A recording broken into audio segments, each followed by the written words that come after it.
Hello, everybody. Happy Sunday. Welcome back. And you are now tuned in to another Planetary Headquarters live stream brought to you by the Legacy FHP. That is the Legacy Foundation for Human Progress. And today we are talking about Area 51, captive ETs, telepathic communication, the Patel Institute, and what's up with all these secret bases that we're doing, these secret squirrely black budget operations. Where are they, and how are they funded? How do they come to be, and who's running the show? Again, my nose is clogged, but you know me. My name is Dedrick Baker, XD the Wise on Instagram, joined by my brothers Magma Sloth and Tay Chilla. Their links will also be in the description. This is going to be a fun episode. We're going to focus on a pretty old interview with a person by the name of Dr. Dan Burisch. He was kind of the person who broke the J-Rod story. J-Rod being a name for a specific alien that we have held in captivity. Apparently, the humans abducted the aliens in this one. Not the other way around. Usually it's the aliens abducting humans, but guess what? I guess humans abduct aliens a lot. Tables have turned. Yeah, how the turntables. And we have a lot of, I guess, aliens held captive, but for this specific episode, or for this specific stream, we're going to focus on J-Rod and the Dan Burisch story. We might mention some others. There's some other famous ones like the coughing, E.T., Slim Bob, Slender Bob, Skinny Bob, Slim Bob, Slim Bob. But yeah, we're just gonna have a little cosmic road trip. So I hope you guys enjoy the ride. Stay with us. If you are a new person, or if you find yourself here again and you haven't hit that subscribe button, I do want to remind you to press that subscribe button so you are up to date with all the Celestial broadcasts. And like the video. That helps us get to the front page. It helps other people get the message, and it helps us take the planet over back to the galactic take the planet back for the Galactic Federation. We're gonna be galactic space birds. You get what I'm trying to say. Hit that subscribe button, hit that like button, so we can actually freaking change this planet and actually get us reintegrated to the Galactic Fed. Leave a comment, share, all that good stuff. So let's jump into it. Dan Burisch, who is this guy? Dan Burisch. Yeah, he's an interesting dude. His story lines up perfectly with Bob Lazar's. He's an independent whistleblower claiming to work at the same location, S4, which is, I believe, 14 miles south of Area 51, Groom Lake. And yeah, his experience. And where is this? That's in Nevada, right? Yeah, Nevada. Yeah. Okay. He's in his experience there, he's a microbiologist, and he ends up getting in working on alien material, exoplanet material, whatever you want to call it. He actually had a Q security clearance at S4, worked under the direction of the Naval Research Laboratory and the Defense Intelligence Agency.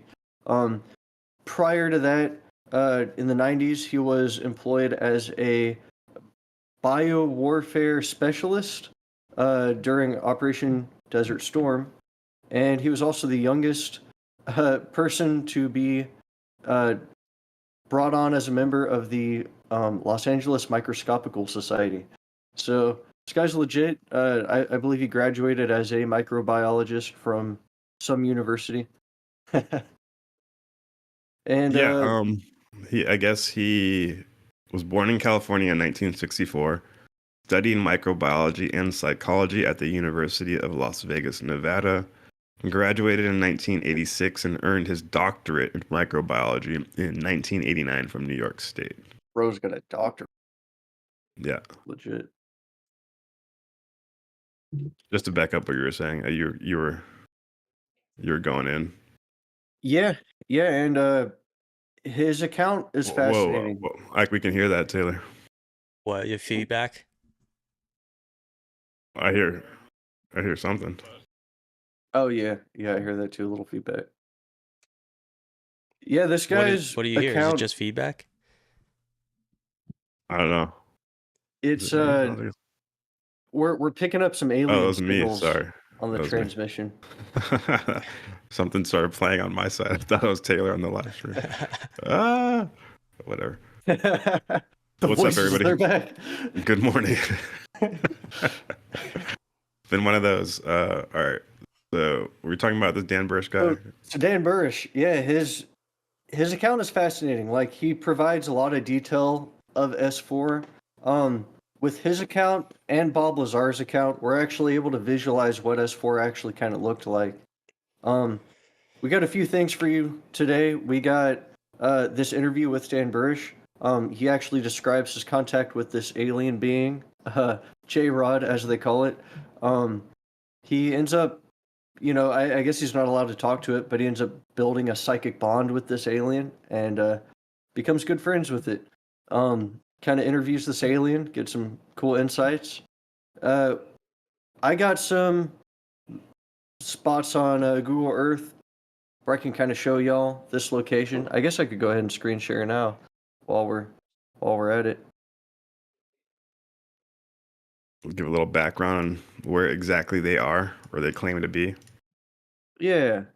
So What's here, interesting is also Bob Lazar also claimed to work in the same place, S4, Section 4 of Area 51. So Got yeah, his Bob- little if fucking you guys on the stream, if you guys signature right remember, behind me. Bob Lazar worked on the crafts, and now we just found this interview, which I didn't really know about this guy, but it's like he seems to be a very solid like background and witness, even maybe even more solid than Bob Lazar's background checks and stuff to like understand. But this guy's saying he actually, was the biologist working like face to face with one of the captured ETs from one of these crashes. So this is a firsthand witness account. And this is another reason why Area 51 is known to be, alien central. So Alien Central. Oh, you know what? I think these are those two tanks. If y'all have seen, speaking of Area 51, the new Venom movie, I would actually recommend it. I can't recommend the previous two Venoms. I don't think they were that good, but this last one, it takes place at Area 55, and they go all into it. Area 51 is getting decommissioned, but these two tanks in the movie are like chemical vats where they exterminate biological waste. Pretty cool. Looks like they got their own baseball league, the Area 51ers. is this all, Yeah, you gotta give them is this something to real do. or is this fake AI? They overwrite the map. I was gonna say Yeah, this that was can't a be UFO real. right There's there. no way in hell. Well, I mean, they might keep I'm sure they had an entire team that had make a fake Area 51 for Google Earth. And this is all just Yeah, like I'm just thinking, like I feel like they wouldn't want people to know just the location of each building and like the distances in between. It seems like Exactly. they would. It seems like you'd want to manufacture that, but maybe that's not Yeah, as sensitive 100%. as I'm thinking. I But mean, to be fair, all their secrets are probably hidden deep within a underground. mountain. I'm also under the impression that this Area 51 itself is actually just an Air Force base. There's probably nothing too unusual, and there's probably people who get deployed here all the time. Let's say you join the Air Force, you complete the ASVAB, you're signing up, you put your locations you want to go, and you're like, Area 51, baby, that's where I want to go. And you get there, and you spend like a year here, and you're like, oh wow, there's actually nothing here. Aliens aren't real. Because all their secrets are actually stored 14 miles south. So we have here Groom Lake. It's actually a big dried up lake bed. And in the same spirit, there's another lake that decided to get all dried up over here. Right past Papoose Mountain, we got Papoose Lake. Now, this is also a big dried up lake, and this is the alleged location of S4. Now, as legend has it, S4 is located, I believe, kind of hard to say. I believe it's supposed to be in a foothill, like right up in In one here. of these mountains, yeah, like one of these. I think yeah. that was it. Yeah, it's like right up in a foothill here. And I mean, If when you look at at the it, poster behind me, it kind of Gives you a little depiction. Oh, Yes, that is right. I do brag about it all the time. That is Bob Lazar's oh, actual you're right. signature. That's Got to meet the man at the premiere of the Bob Lazar Area 51 Flying Saucers. Cool documentary. But he has another one coming out soon, so be ready for that. But yeah, you're right. So Area 51 S4, S4 is supposed to be on this side, right? At the base of Papoose Lake, not on the actual Area 51 facility.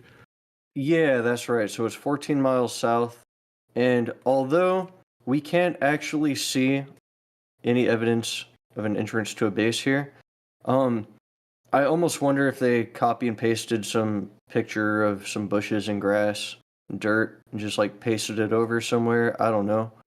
You know that Well, I'm sure they have their ways of scrubbing over it. well, But while we're yeah, keep going. what? What were you gonna say? No, I was going to give you just a couple quick rattle off some background information about the facility. Oh, okay.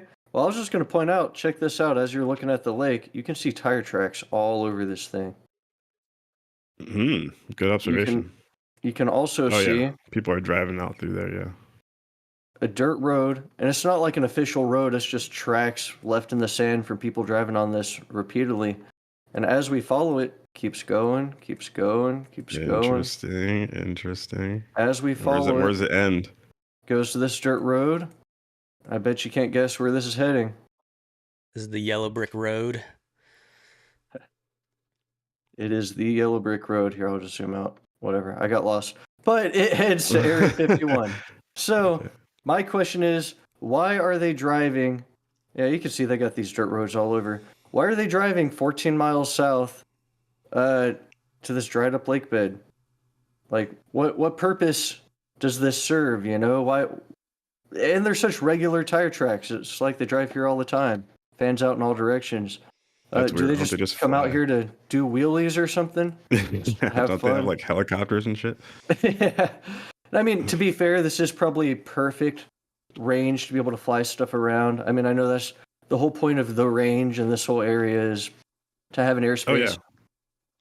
Here, let me tell you some stuff about Yeah, let's hear it. So, what we call Area 51, Area 51 was just a grid square, and they had like Area 1, 2, 3, 4, you know, and they decided to That's pick right. That's Area right. 51, and that's why we call it Area 51.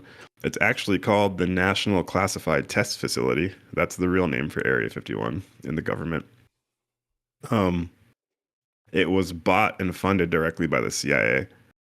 Hmm. It was one of their first operations because the CIA was created right after World War II in 1947. Um, Area 51, a lot of people say it was so classified that the government didn't even acknowledge it existed, but that's actually false.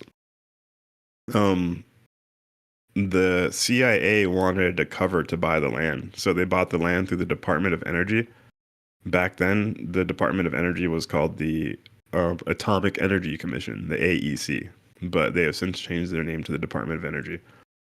So the CIA bought the land under the guise of the Atomic Energy Commission, which is now the Department of Energy.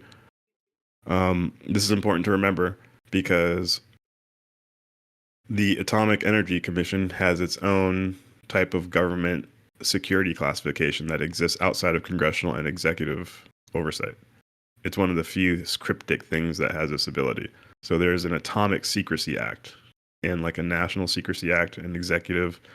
And this Atomic Energy Secrecy Act is like a totally different clearance system. So they can make up their own rules and do their own things. It's a weird way the CIA used to like dodge legislation. So they bought this and put it under the Department of Energy. They actually made a press release when they bought the airfield. They bought the airfield, let news people know. They were open about it, and they actually initially bought Area 51 as it was a corner of a larger test site for nuclear weapons. So that was originally a huge test site for nuclear weapons, and they just cut off a little corner of it and called that the Area 51. Okay.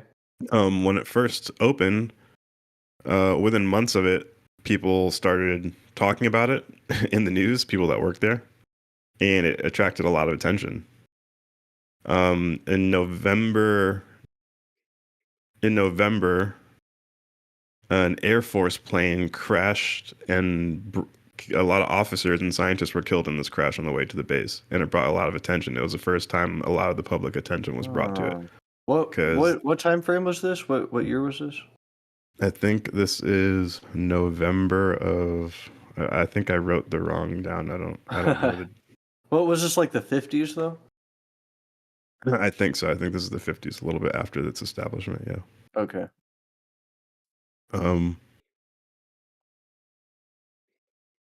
So it was originally called Watertown Airstrip. It was actually the place where we created the U-2 spy plane. And That's right. that was it's a most official release on what it does for secret projects. They were open about creating secret spy planes there for a bit, and then they closed it down in '59. They mothballed it because the U-2 spy plane wasn't working. The Russians were able to shoot it down, so they closed it down in '59. And then the CIA reopened it because they wanted to build a faster plane than the U-2, and they created the SR-71, the Blackbird. And when they decided to create the Blackbird program, it went from just a research facility for the U-2 plane, and they developed a full-on airstrip and hangars to support a full-on airbase. So when they decided to create the SR-71 is when construction went into overhaul, and they started creating a bunch of hangars and airstrips. Okay. It was created with the help of Chief Engineer Kelly Johnson from Lockheed Martin Skunk Works, and him and the CIA actually got into a big dispute because he was using the secret facility test base as his own personal test base. The CIA didn't like that very much. I guess he was like bringing his homies and friends and shit like that, and doing his own like secret projects. Mid 1977, the CIA formally turned the base over to the Air Force. And then the Air Force used it to test captured Soviet fighter planes. Area 51 was officially designated Detachment 3 of the Air Force Flight Test Center, and that's actually what it's called today still. Okay. The Area 51 designation is from the CIA ownership, and it's now under Air Force ownership. They developed but because a lot of the public UFOs started appearing around that time, although the public started getting a lot of interest in UFOs, people started, I guess you were able to see into the secret facilities from some surrounding mountains and hills. And it was getting a lot of public attention, and there's old video and footage from it that people were just looking at, the government doing secret tests. The government didn't like that. So the Air Force illegally seized 89,000 acres of public land without congressional approval. Wow.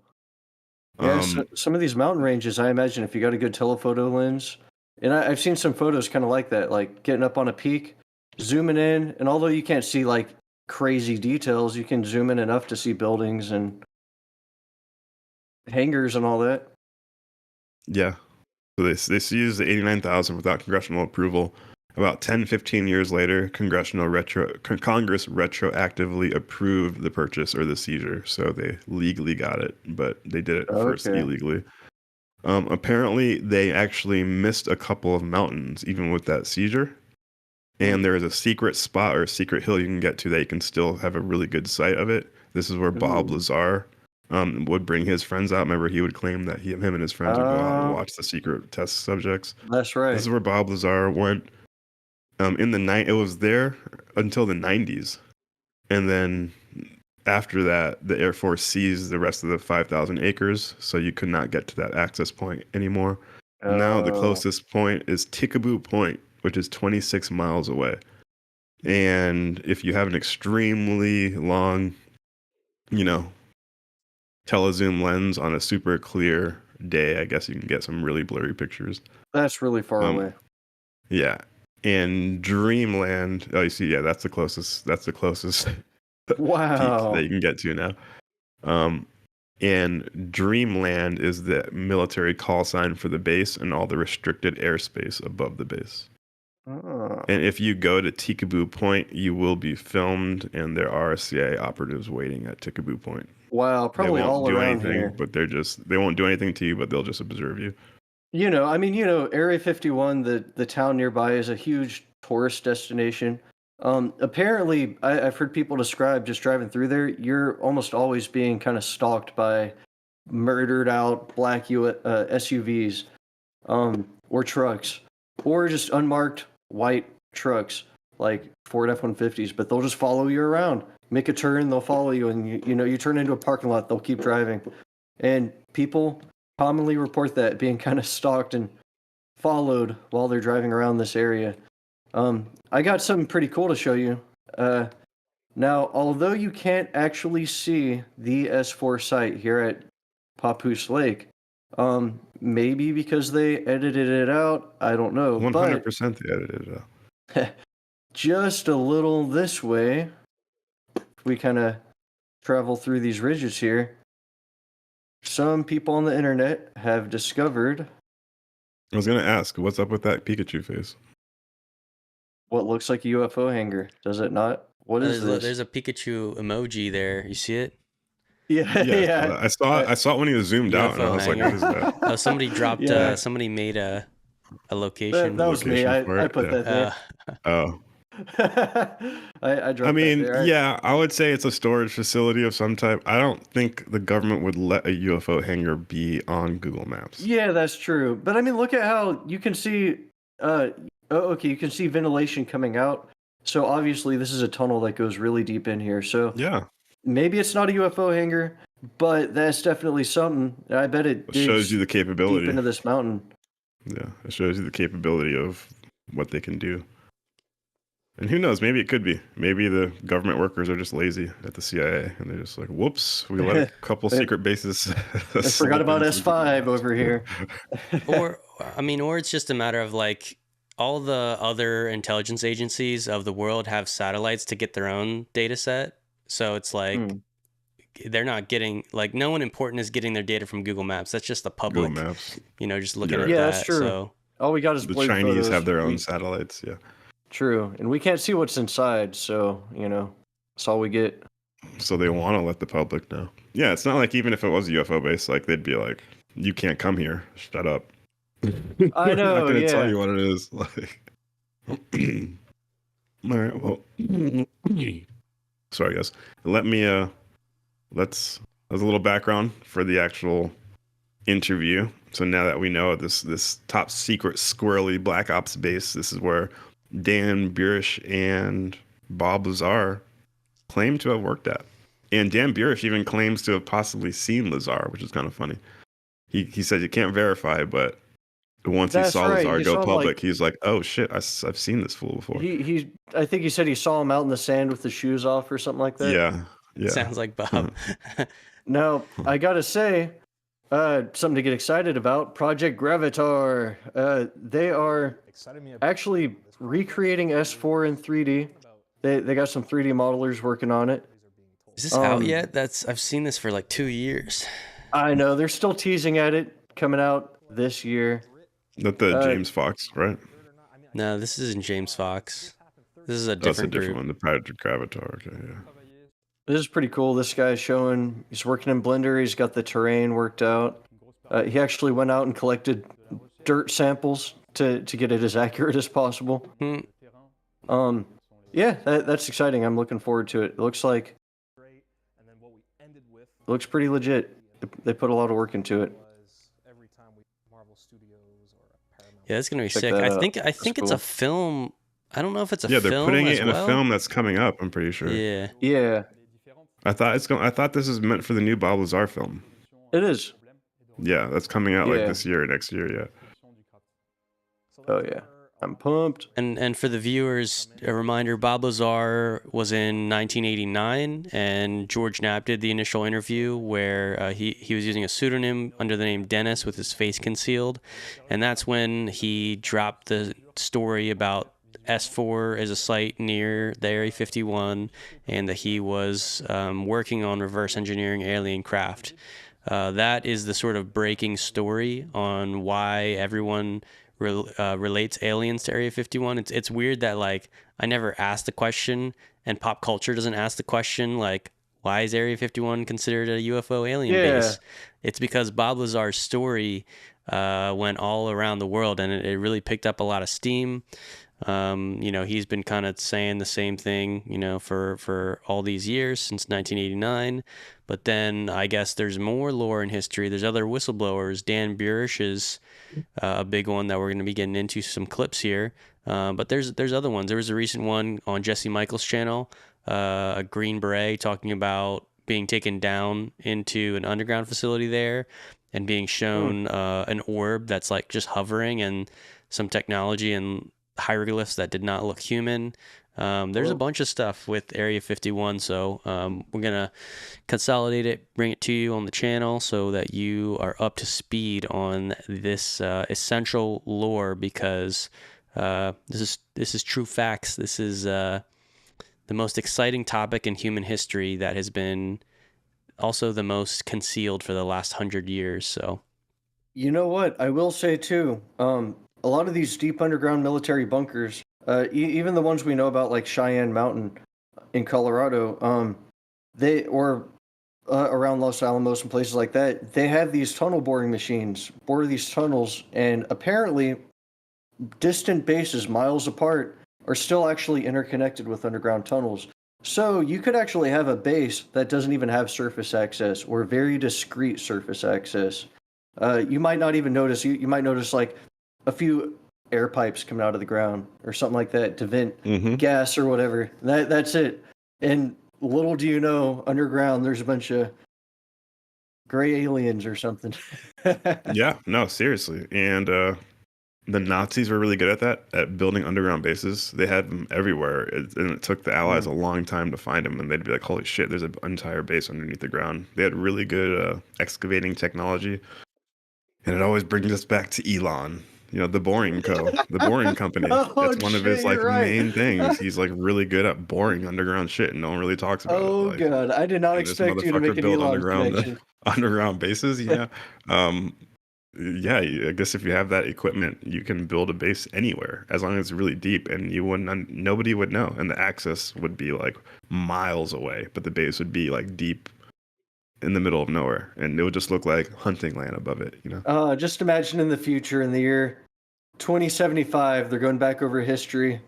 Back in the 2030s, the army of Elon was building deep underground bases, trying to colonize Mars. The, yeah, we'll get a guy yeah, documentary on how many bases he made. yeah. By 2025, he had already 16 secret underground bases all over the world. The humans never knew. But yeah, that's what we're doing. We're loading up them spirit bullets and letting them off rapid fire like Rambo into your third eye, baby. Yeah. Let's dive into some of this interview. But before we do that, want to say shout out to the viewers. I appreciate that. Leave a comment in the chat. Hit that like button. Get us to the front page. I know we talk about it all the time, but you need to go check out the store, man. We got some cool shirts coming out. We got some cool shirts that are already out. And we got some cooler ones that are coming out. Just keep your eyes on that. The shirt's only $30. We only make a $9 profit. It takes $21 to manufacture them. And we're trying to use all the profits to create a Mind Body Spirit app. We're trying to make everybody get on that Mind Body Spirit tip so that they can experience reality at its optimum form, can interface with the cosmos in peak performance shape. So if we can help everybody get this Mind Body Spirit routine, this Mind Body Spirit app in their pocket, it'll help change the world from this dystopian state that you see it going towards, and maybe start to get us closer towards that galactic state that we're supposed to be. Because you are more than what you think you are, and that's what we're here to tell you. So if you go check out a shirt, you'd be supporting a cause to take back planet Earth, and you would also be repping the cause on your chest, on your shirt. Damn, I'm rhyming out here. Go check out the store. We got a lot of cool shirts. just needed to tell you guys that because thank you. Thank you for being on this journey with me, and with your help, we can really take this shit back. Let's dive back into the tinfoil. All right, I'm ready. Who got the first clip? Oh boy. I mean, I could start with some of the clips with about his bio, of him kind of explaining, I guess, why he was in the position he was. Let's see. Is this interesting? Honestly, I don't know. This maybe we'll skip this because he had some previous experience in the military, and so he eventually was sort of, I guess, stationed, at S4, like we already said. So the most juicy bits of this story is really his interaction with this J-Rod character. So yeah, I can start with this clip. So let me share my screen for you guys.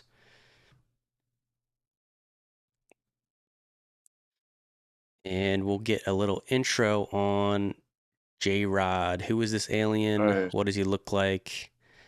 All the good stuff. So I'm gonna make sure the levels are good for the stream here. So Okay. Now, could you explain briefly what you were briefed on who and or what J-Rod was? Initially, I was briefed that J-Rod was an alien, specifically from the reticulum system, to reticulum 4. I had no idea the truth. Yes, from 2 reticulum 4 now, but I had no idea the truth of how they came to be. As I said to you before, I have never met an alien, but I have met an extraterrestrial. I found out subsequent to interactions with the J-Rod. And again, they have personal names. The term J-Rod simply means 15, which was a basing name for where they're located, the number of light years from our location. So they took those names. And they identified through the Sigma protocols, the linguistic protocols, with a rod symbol, which was an inertia symbol, and the letter J. And in fact, that was a combination of Mayan and Egyptian numerology having to do with a rod and a J, meaning 10 and 5 for 15. Okay. Now, What? 15 light years away, is that the police 876? 876 Charlie, from what I've been told. Now, he did not specifically tell me that was the location, but the number 15 was mentioned. They don't call it, apparently, Gliese 876, whatever, How Charlie. did J-Rod get here? I mean, how did he, I don't even know what he's talking about. 15 So yeah, I would need AI to kind of explain that. I guess we have terms like to understand why they use J-Rod as a designator. Yeah, but It almost sounds 876 like police locations. Yeah, I don't know what he's talking about. 876 Charlie. I think that's the name he's giving to the guy that gave him the information or something. I don't know, but yeah, I'm not sure. But 15, it almost sounds like J-Rod uses the name to designate 15 just as a symbol to show us they are 15 light years away, so that if we can unlock that technology, maybe we can interact with them. If we're not hostile, maybe he's checking us out and observing. He's like, they strip him nude, and he's like, nope, they're definitely hostile. we don't want to invite these guys over. There's a point he mentions in making psychic contact with J-Rod that he was actually uncomfortable with the fact that he was naked. He didn't want to be naked.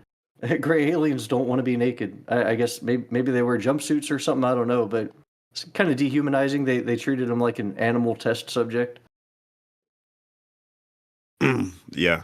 And just throwing out some crazy theories, like we talk about in the other episodes about how celestial beings can kind of drive up to our planet and ping with like a laser and electromagnetic field the pyramids and retrieve all the information and data, He mentions Mayan and Egyptian, which is weird. Why they ultimately use that as a focal point for a fulcrum to communicate with these beings. Did the J-Rod somehow have knowledge of Mayan and Egyptian? Maybe the last time their species visited was in the Mayan and Egyptian eras. I don't know. Now, I got an interesting point He does here. explain that. He brings up the Mayans later on. We'll get to it when he talks about Yes. how would this knowledge influence potentially religion. So yeah, there's a cool Okay, kind of okay. connection there. Yeah, I've heard from a very reliable source, Linda Moulton Howe on the Earth Files. She tells this very wacky story about apparently from a military remote viewer she was interviewing that the Mayans had contact with Greys, and apparently that was where they got their sacrificial nature or something like that. There's some involvement there, but apparently the Mayan lineage was descended from uh, some humans that were a part of like an alien hybrid program. And ultimately, when all the Mayans disappeared, she claimed they were brought off world.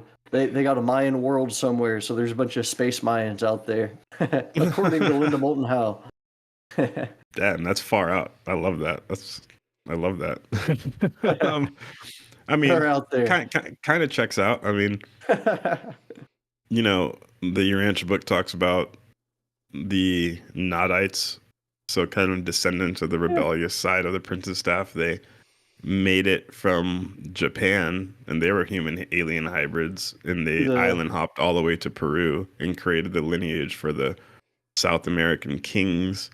all And the Incans and all then, that. That's where Easter Island was like a yeah, headquarters, right? and we got a cool episode on that coming out soon. Some crazy Yes, we Sumerian got this. Easter Island connections, Sumerian Peruvian connections, but keep it locked because that's going to be hot. It won't be a live stream; it'll be an actual episode. But so human alien hybrids from the rebellious staff. So they're celestial beings that are human, and can't fucking breathe right now. They're celestial beings that are in human form, and they're called the Nodites. Some people call them the Aryans from back in the day, or the Urians, the people from the first place. Um, Sumerians. So Sumerians, they made it and island hopped down into Peru, creating that civilization for the Aztecs, Mayans. They also made these pyramids, which are crazy, and it seems like the Urantia book kind of doesn't want to talk about those pyramids, but it cryptically says that they built the lineage down there for the kings. There's also rebel midwayers, so like interdimensional spirit beings that are like humans who were possibly in contact with the Sumerians that made it to Peru.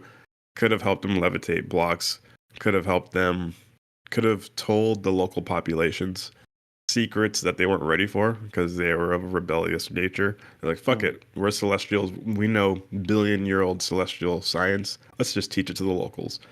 And, you know, student visitors, what about rebel student visitors or the Greys coming too, and maybe the Mayans were privy to that type of interaction with that side of the celestial hierarchy, if you want to say. I don't know. It's just all speculation, but just trying to connect what she said, what Linda Moulton Howe said. Yeah. I don't know about the Mayans getting taken off and getting their own planet, but I mean, you could fit that if you want to bend the Urantia book a little bit. You could fit that into the. It's a possibility. I'm not saying it's plausible, but it's possible. The thing is, I would love to, as truth seekers, look into every claim out there, debunk what we can debunk, and see what we're left with. For example, I'll get into it later, but the Dulce base, I am quite certain, can be very thoroughly debunked, but that doesn't debunk the rest of the UFO phenomenon, and I actually believe that was deliberate misinformation. Now I'm curious what other clips y'all got lined up. I could show one where he's actually kind of describing walking into the S4 facility and what it's like. Well, let's see. We still got. I think we should probably continue with the J-Rod interaction, and then maybe get into S4 stuff, because I think that's the most interesting is the telepathic contact that Dan says gets established. Now, so a little bit of context. He says in this interview that Dan says that from his understanding, J-Rod crashed in 1963 in Kingman, Arizona, and now what I realized is kind of weird. And the reason this episode is called ET Captives at Area 51 is that it's more around the year 1994 that Dan Burisch is actually studying and working directly with J-Rod. So from 1963 to 1994, I can kind of assume that J-Rod has potentially been captive for like 30 years, which is absolutely insane, but also, like, we all suspect that the government would not, they would never let go if they got the opportunity. So I don't know. This is a sort of sad reality, but we do the same thing with human beings as well, keeping them captive and stuff like that. So it's weird to think about. The MK Ultra stuff is wild. Yeah, that's a real thing that happened. MK Ultra. I've been thinking about it lately. Prison. Look at prison. There you go. They're locking any Prime intelligence. example. Locking any intelligent sentient being in a box or a cage for their entire life. That's kind of it's depressing. If you have any emotional empathy for the Space Brothers, no matter what they look like, you shouldn't do this to them. But you could also make the argument that they wouldn't be able to exist in normal Earth environments, so they need this technical support that only the black operations, the deep state, can provide. So I don't know. Now, something I've been thinking about this past week is why this is all so secretive, highly classified, why they won't disclose the nature of alien contact and UFOs and all that. And I think I figured it out, and I think it's simple. You always hear this stuff like, it would be such an ontological shock. Humanity can't handle it. That's why we won't share the information, because it would end civilization as we know it. Religion would crumble, all that. I actually don't think it's about us. I don't think it's about how we'll interpret the information or anything. I think it's simply the fact that we'd be annoying about it. I mean, think about once Area 51 became like a well-known UFO hotspot, tourists just started flooding the area. And then, just a few years ago, there's that hashtag Storm Area 51. You had a whole bunch of people claiming they're going to hop over the fences and all that. And they're like, we'll shoot you. But I think that's why they keep places like S4 locked down, because people are going to want to inquire about it. They're going to want to visit. They want to get their hands on it. They're going to be asking questions. They don't want to have to deal with the press and all that. So it's easier on their part just to keep it quiet. They don't want the publicity, because we can't handle the truth by the very fact that we're going to be annoying about it. we're going to try to get in there and inquire about it. Now, what I would like to see, obviously, is them doing video tours of S4 and video live chats with their alien captives and all that, full disclosure, but we're not there yet. I mean, so what's more annoying than people inquiring about the aliens you have captive in your base is the fact that we are keeping alien captives in our bases. That's much more annoying, much more I'd agree. much more inhumane. I mean, the argument that we're doing it a service by keeping it in a base somehow. I mean, from this interview, Dan does say they were working to understand a sickness that that this being had, and they were studying it and trying to, I'd maybe provide a cure or something. But at the end of the day, it's like they could have given this J-Rod alien back to his alien brothers to take care of him. Yeah. But by keeping him in the base, they make that not an opportunity. This is a telepathic being. They can send out a message or something. He can get a message to the other Greys here, to pick them up. But that's obviously not what they're trying to do. This is a valuable data gold mine to have a live captive and potentially alive for a couple decades here. So I wonder if they have some type of spiritual Faraday cage so that they can't send out conscious. They're locked down in those facilities, which is kind of even more fucked up to think about. But you're right. I mean, at least until the Space Brothers came and picked him up, we could have put him in a big, football field sized dome with some variable lighting or opacity in the ceilings to give him some sunlight, give him some fucking nature, some books to read, so humans can be, hey, what's up, J-Rod? Hey, what's up?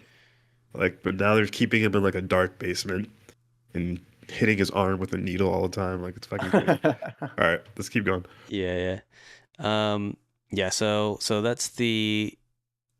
Now, I guess let's see. I have some. Let's see the interaction procedure. This is kind of There interesting. you Talking about the a clean sphere and stuff. So here's how they operate their protocols at Area 51 for the person that goes in the room. Now, you interacted with J-Rod. Was there a general procedure for this interaction? Well, there was not a general procedure. There was a very specific procedure. Very specific, okay. After we would be brought in with our helper biologists, there was controlling helper biologists, those in the gallery, and then the introduction specialist, which was myself on a number of occasions. We entered the clean sphere through a large series of protocols involving pressurization and compartmentalization, no pun intended, until finally we were pressurized in fully encapsulated a TEC, a TES, total encapsulated suit for entrance into the clean sphere. Once we were pressurized and entered into the clean sphere, well, I should digress. We had a medical evaluation, all of that first. But they ceased doing that after a couple of medical evaluations. It was more just interested, let's get you in and get the work done. I would enter into the clean sphere, and I was not supposed to communicate with the J-Rod at all. I was not supposed to know his name. The reality is we were communicating from the time that I entered into the ambassadorial suite external to the clean sphere, talking back and forth freely. I could hear whatever he was projecting at me from thought, and he could very clearly hear what I was thinking. I say hear, meaning perceive. I was supposed to stand over by a hologram projection system, which was run as like a teleprompter system, over to my right, that would be run inside of the clean sphere glass. Hold my hand up and mimic certain signs, and it became a joke. It really did. It became a joke. Those folks who were watching from the gallery running the show thought that I was standing there and mimicking the signs, and this was the only communication underway. They perceived on the day that the approach, the close-up. Yeah, so I'll stop that clip there because we can skip ahead. But I think that's hilarious because it sounds like what we're hearing is actually like in some of these early.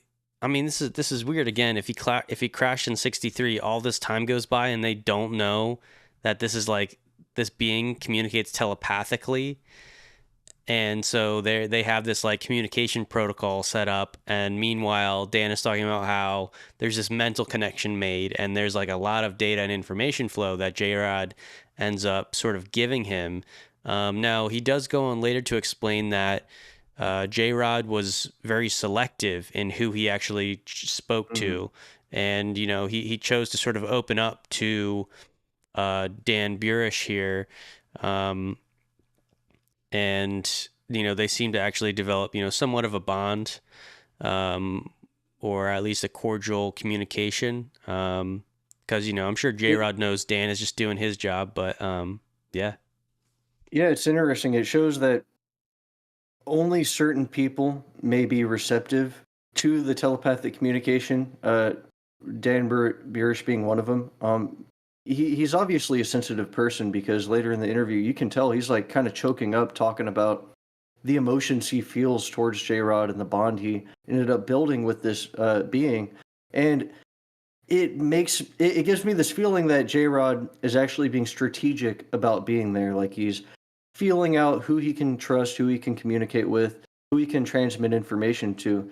And I do wonder, I mean, like, yes, his physical body was being held hostage there, but like, could he have left at any time? I don't know. I mean, if he's a 600-year-old being, 30 years, it's still doing some time, but he's probably thinking like, this is a rare opportunity. I might be able to make some kind of sincere contact with this race while I'm here.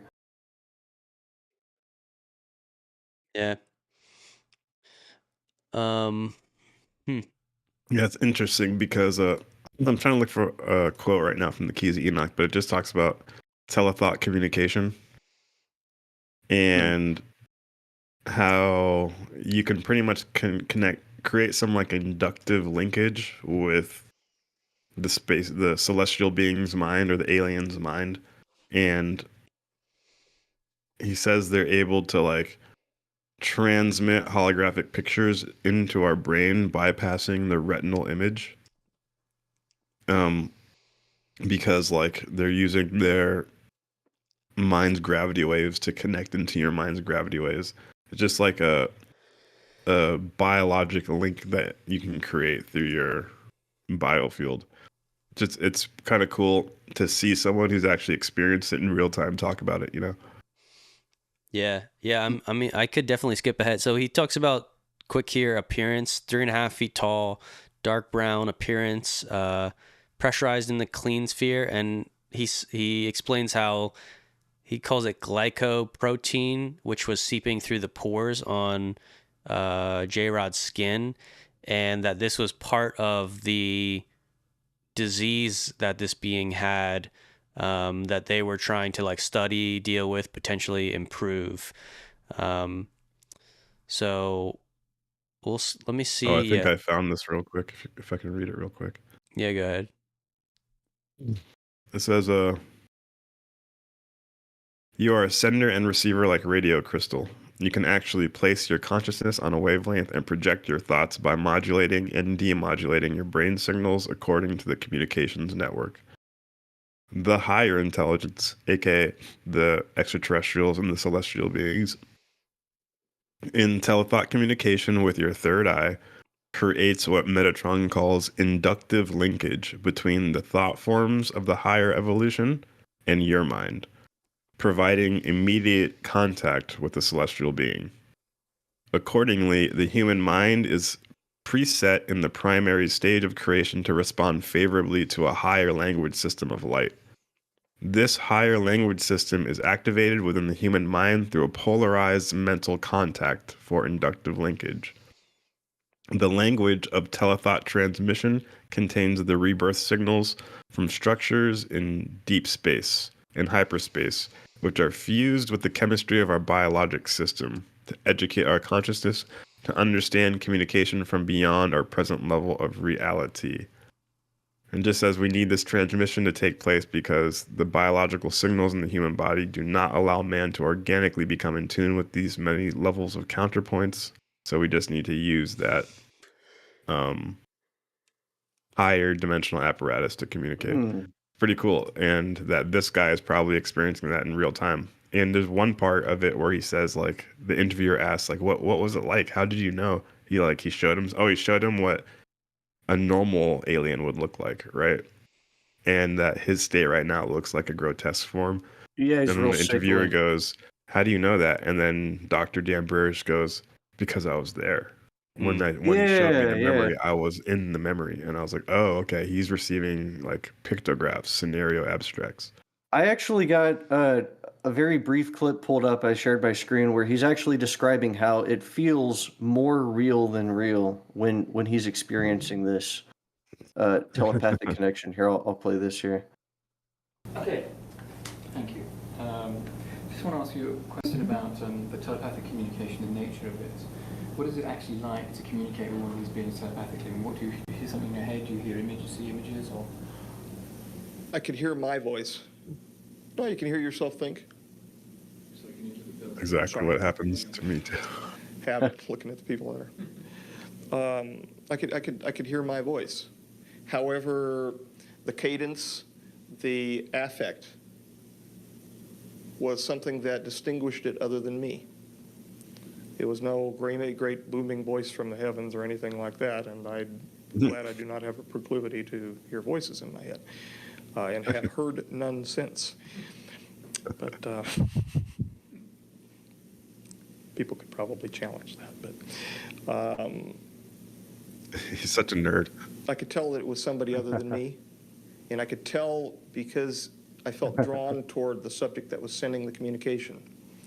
When the J-Rod spoke with me, prior to the bombardment of the images, it was something that was part of me, but not part of me.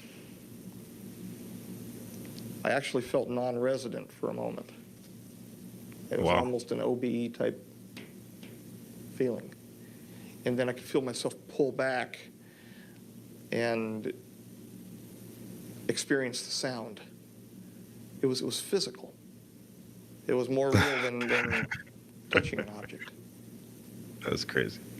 That's amazing. And one thing to note, especially if we get into some of the clips where he's actually describing kind of the emotional experience, the look in his eyes as he's describing this stuff, I know Night Shift mentioned this, is that like he looks genuinely sincere, especially when he's describing J-Rod. He really reflects emotionally, and you can see it in his eyes that he's actually feeling something. He's not just spitting out facts or rehearsing some narrative that he memorized for this event, some story he wrote out, but like you can tell he's drawing from his memory, and he's got very deep feelings about everything he's describing. Yeah. I love the telepathy talk from the firsthand experiencer. Here's another clip when it talks about some of the appearance, and when you look in the cool. eyes, it like sort of pulls you in because of that telepathy. I love that. 3.5 feet, large head in comparison to torso. So the ratio of the cranial to the torso area would be larger than in what we would call a modern human being. Large, bulbous black eyes. The whites of the eyes had been selected out, so it looked like a large pupil, basically. When you look into his eyes, you feel like you're going to fall into his eyes forever.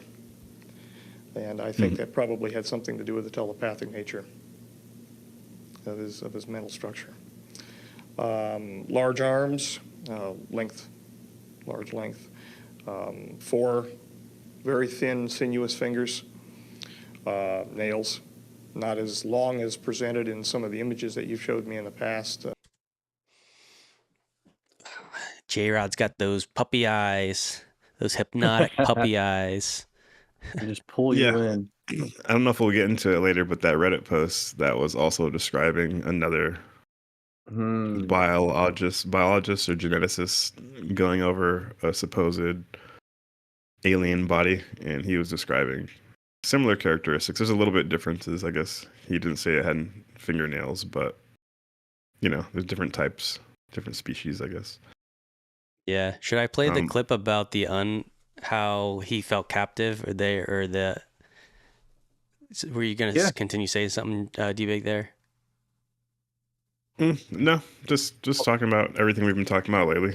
It's crazy that this alien was bombarding him with images in his mind, and that was there. That to me is fucking wild. And there are many alien encounter stories that people tell where they claim they encountered an alien outside of UFO or something. They always mention the eyes, like they're like drawn into the eyes. It's a very distinguishing feature, which I can't imagine how weird it would feel to see like a person standing there that isn't a person. They're a little different, something's off, and they got these big dark eyes, but something particular about those eyes draws you in, and it probably is that psychic nature. Yeah. So today we are playing the part of gray alien sympathizers. Yeah. So you guys are. I say fuck them things. See if this doesn't give you some of that grittiness on, should we be keeping this being captive? Yeah, he was unclothed, which bothered him. He wanted to wear clothing and was refused in every turn. Called himself captive, and justifiably so. It's messed up. He wanted to wear clothes. Yeah. Don't let him wear clothes. Like what? Yeah, you can tell he's kind of hurt. That? He's kind of hurt about that as he's describing it. I mean, like, yeah, it's degrading. Like, what the fuck, dude? What's weird?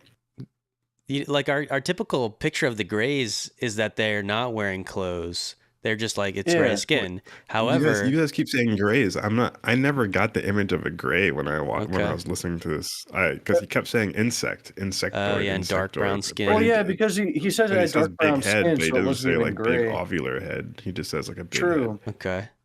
Well, it So I'm makes thinking you like an wonder, insectoid, yeah. because when he read those documents, what they call King Tuts, they had these little 3-ring binders that would be filled with information. They would be labeled, and you were only permitted to read The certain DITC sections or whatever. for you. Yeah. That's funny, dude. I ran across that acronym again in my studies for Battelle Institute, and they run the DITC as like Defense Information Really? something center. Yeah. So get into that later. Yeah. Maybe if And he you can kept find saying it. like he didn't know what it stood for. Yeah, maybe if Yeah. you can find what that acronym stands for. But I forget what it was. It was like Division of Communication, something like that. But what? My cat's bugging me. It. I lost my train of thought. Oh yeah. In the King Tuts, when he was reading this binder, they had this information in there that said they came from the Zeta Reticuli system, which correlates with what Bob Lazar said. He said the same thing. Now, I know there are accounts of people describing Greys as being these empty husks, and they could have been these biological androids.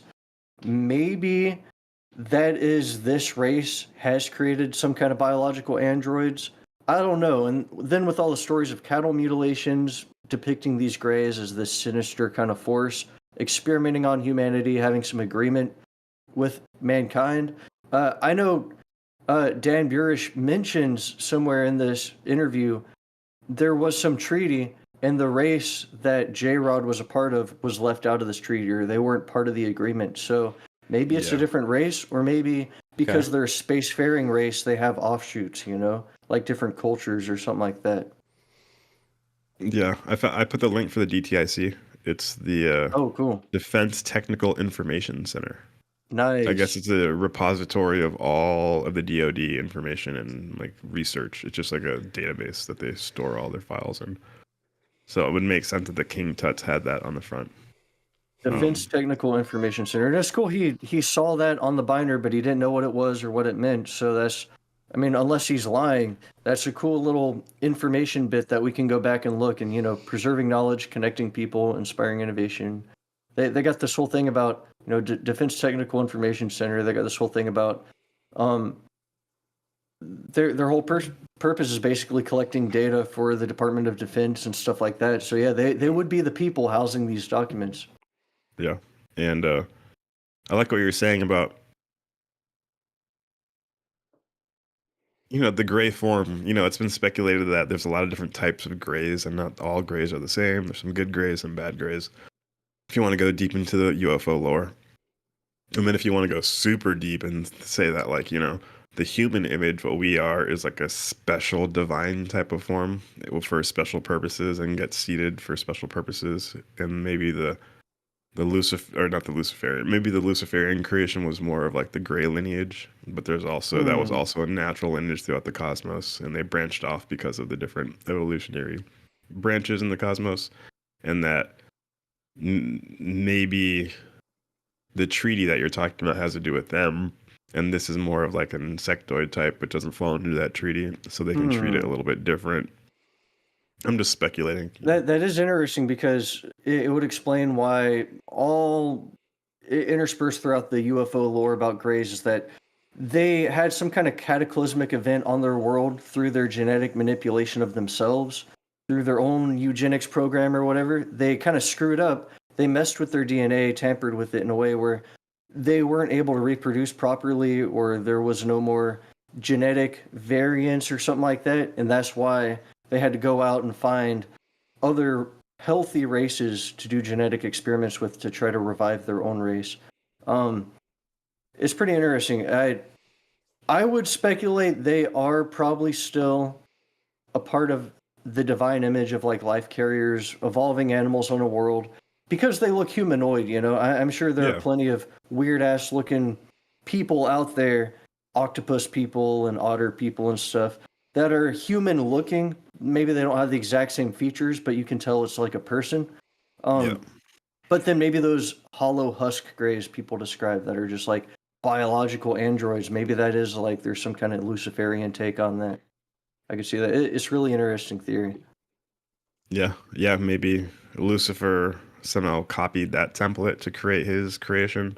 I've heard of weird stories that a certain population of greys themselves got like enslaved by a higher race, such as like the reptilians or the mantids or whatever. Yeah, And they're now if that's just real. like, now they're a slave species. I also heard that they could just be like an artificial intelligence, like a biological robot that a higher Yeah. species uses to operate like long distance space endeavors or scientific research.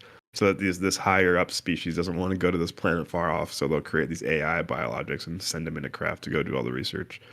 Then that I we're picking up these little artificial bio robots. So Yeah, I don't know. that makes sense. I personally want to refuse to believe that reptilians are real. That's like the one thing in UFO lore I don't want to believe, and I hope I'm never I proven believe wrong there on is a that. reptilian species, but I don't think it's what the reptilians that we consider in the conspiracy theories are. Like But harvesting blood and adrenochrome and all that. Like I would like, because it's just so creepy. I would like to believe something like that couldn't exist, but I mean, you never know. Yeah, but I mean, it's also kind of, it's just because we're kind of like scared of reptiles, but it doesn't mean that the reptilian form is like somehow less valuable to the cosmos.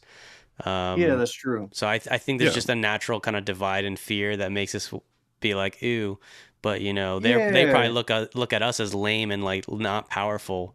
Their culture is yeah, probably right. built on, you know, a lot more like physical prowess, you know, because they're more of a You're predator probably right. type origin They're a bunch of species. they're a bunch of King Koopas, and like it's we talked about this before. How like we could speculate that life carriers, they seed life on a world for the purpose of developing evolutionary will creatures like people that can stand upright and recognize God. And if they're working with a world where mammals didn't evolve, I mean, we had the dinosaur extinction and all that. It was a failed experiment. They started over, that preserved a little mammal strain and developed that. And the Uranchi book talks about how frogs narrowly escaped, and if that species of frog didn't survive, the entire human lineage as we know it wouldn't have been able to develop. So we could speculate on a world where they're carefully fostering and cultivating life over millions of years. And if something happened, they ran out of options, all they could run with was reptilians. That's what they got. So they had to make people out of that. It's a yeah, lot of hoops and to jump through just to say you don't believe reptilians is a good format. we have to ask the question too. Like we know there's 37 other planets that rebelled with Lucifer. Yeah, What did those beings look like, and that's what true. type of That's true. technology did they get because for joining the rebellion? Oh, you joined the Yeah, rebellion. Well, we're gonna give you absolutely. UFOs. Oh, and if you're a lizard population, well, here you go. Here's the UFOs. Well, I yeah, don't fucking know. because I'm just saying if shit. the Yeah. J Rods were 15 light years away, that sounds close enough to be within that cluster of quarantine rebellion spheres. So, and obviously, it looks like the Greys, from what we understand from this interview, they seem like people too. Which I mean, the human aspect of it is that they are imperfect. They don't really know what they're doing. They're just kind of figuring it out. They got their foot on the gas, building technology, trying to master the cosmos. But like, I had always, whenever I've thought of Greys, I always kind of thought of them as just aliens or almost like monsters. Like less than human, because all the stories, they're so creepy. They're like abducting people, doing these weird experiments on them. But this interview really does give you a very human aspect where he talks about, he gave him a vision of his wife and his home back home and all that. But yeah, I would love to jump into it and hear the rest of these clips where he describes the being and all that.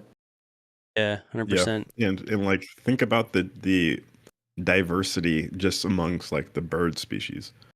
There's Yeah, freaking storks and cranes, and then there's tiny little birds too. And they're all within that species. Think about the diversity between dogs.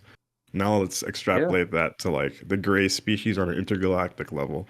there's probably millions of different classifications that look different, kind of similar, kind of different. Maybe there's an insectoid looking one. Maybe there's a more of a dolphin looking one. So I don't know what this one is. I just never got the impression that this was a gray. Because he just described it as an insect the way it is. So he describes it having very like distinct. Well, But yeah, and he describes it as having like have you dark heard brown of skin. So it's the like ant people talked about in Ooh, like yeah, with the I've whole always thought that kind of reminded me of like, and that so the ant people is a phrase that comes from like indigenous tribes, and they talk about the ant people like living underground, and I've always associated that with like some version of the Greys because they do. Let's see. I mean, to call it an ant, it's like I see how you could look at the classic version of the Gray. Yeah, you could kind of think of it like an ant. However, it's still bipedal. It's not like walking like a normal ant. But I see the connection there, and that's why I'm like, okay, and there's kind of an insectoid because also something that he says is that, or Dan says in the interview is that when he first, and I can play the clip. When he first found, okay, I'll just play it. It's basically his first reaction to walking in the room and seeing J-Rod. Very beginning, yeah. I'm quite interested in if you could describe for me sort of what it was like when you were first introduced to J-Rod, when you actually sort of walked in, presumably that he was in the clean sphere and you were kind of taken into that part of the facility. What was your reaction when you first saw him? I thought it was an insect. Okay, so it's back to that question. Let me just rephrase it for you. Can you describe in detail the first time what it was like to meet this being for the first time? My original feeling was I was looking at a giant insect. It's the best I can just off the cuff. It looked like a giant insect, being dark brown and hunched in a corner, very insectoid in appearance. It almost looked like it had an exoskeleton. I felt afraid inside because I was always told that monsters weren't real.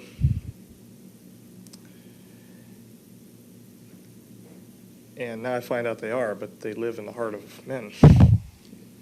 Ooh, dude. That's deep. It was fear, excitement, complete astonishment. Because honestly, I thought we were dealing with some sort of monkey, something like an old world ape or the like. But indeed, it wasn't. That's what my feeling was. I'm not going to lay on and talk about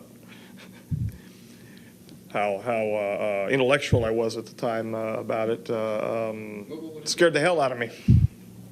What in terms of actually when you first confronted with the idea that it was, a non-human being, an extraterrestrial, something not of this world?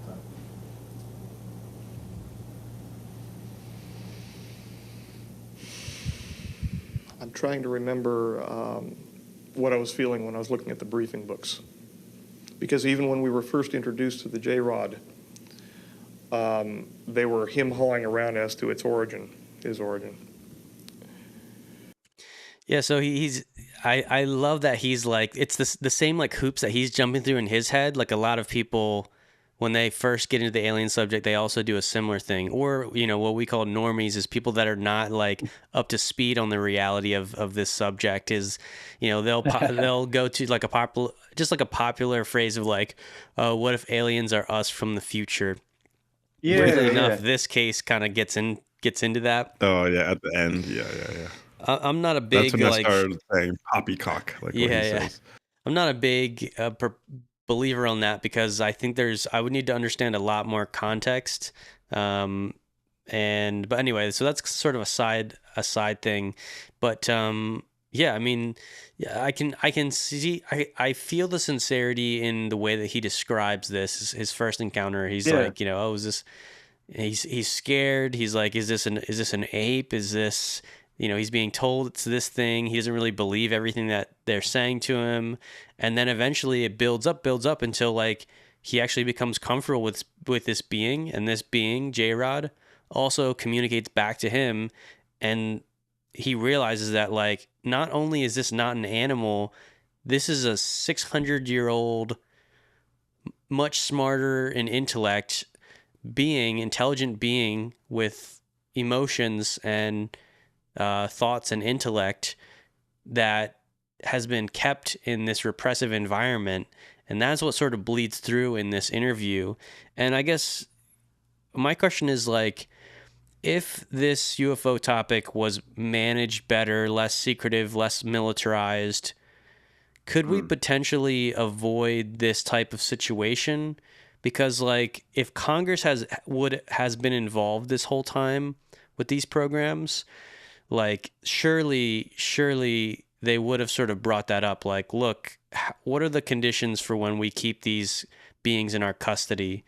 Because again, that military mind is like very specific. It's not. It's kind of dehumanizing. You're put into a regime to form as a weapon or as a task, and I don't know. I just think that this is probably one of the important issues that should be addressed as Congress gets more involved, as the people kind of get more involved, and that we clean up these programs to not have this type of interaction or treatment of these extraterrestrial brothers. Yeah. It is kind of weird that his subconscious, first time he looks at it, he thinks insect. Like, that's that's very distinct. For you to say that, it'd have to have some type of characteristics that make you be like insect. Oh, This was, speaking like, of which, hunched over in the corner, like no clothes on, like an ape. yeah. He didn't know what he was looking at. So, yeah, I'm under the Well- impression that this might not be a gray, but Well, speaking of which, Taylor, share the images that D-Bake dropped of the. I believe that was the Hopis. The these Hopi are or the these are Navajo. some of the Hopi depictions, some Okay. Native It's like a American mantis. depictions of the ant people, the Star Brothers, they call them. Okay. I don't know. I see quite of a Big quite of a eyes. connection. I look at it, you think insectoid. Look at the head, you're like, okay. Like, first thing, insect. What is this thing? Oh, that's weird. It's a bipedal hominid that can talk too. That's really weird. Yeah. Yeah. I That's definitely, I interesting. wasn't picturing quite like a mantis, but he does say insectoid. But so he did specifically describe the fingers. It was 4 fingers. The being is 3.5 feet tall, dark brown, ruddy skin, is sort of oozing out some glycoprotein. Seems like And it has so- an exoskeleton. Yeah, exoskeleton. I have heard that the grays actually, that really gray skin is actually a suit that they wear to protect them from the environment. Wow. And that they Okay. even have lenses that the even though they do have large eyes, they also have lenses around their actual eyes. Interesting. As a technology, and also to just seal them off biologically from our environment. So those are like spacesuits, kind And of. so, I thought maybe this was like a gray and who wasn't wearing a suit. And Okay, that's also why okay. he wanted to wear clothes.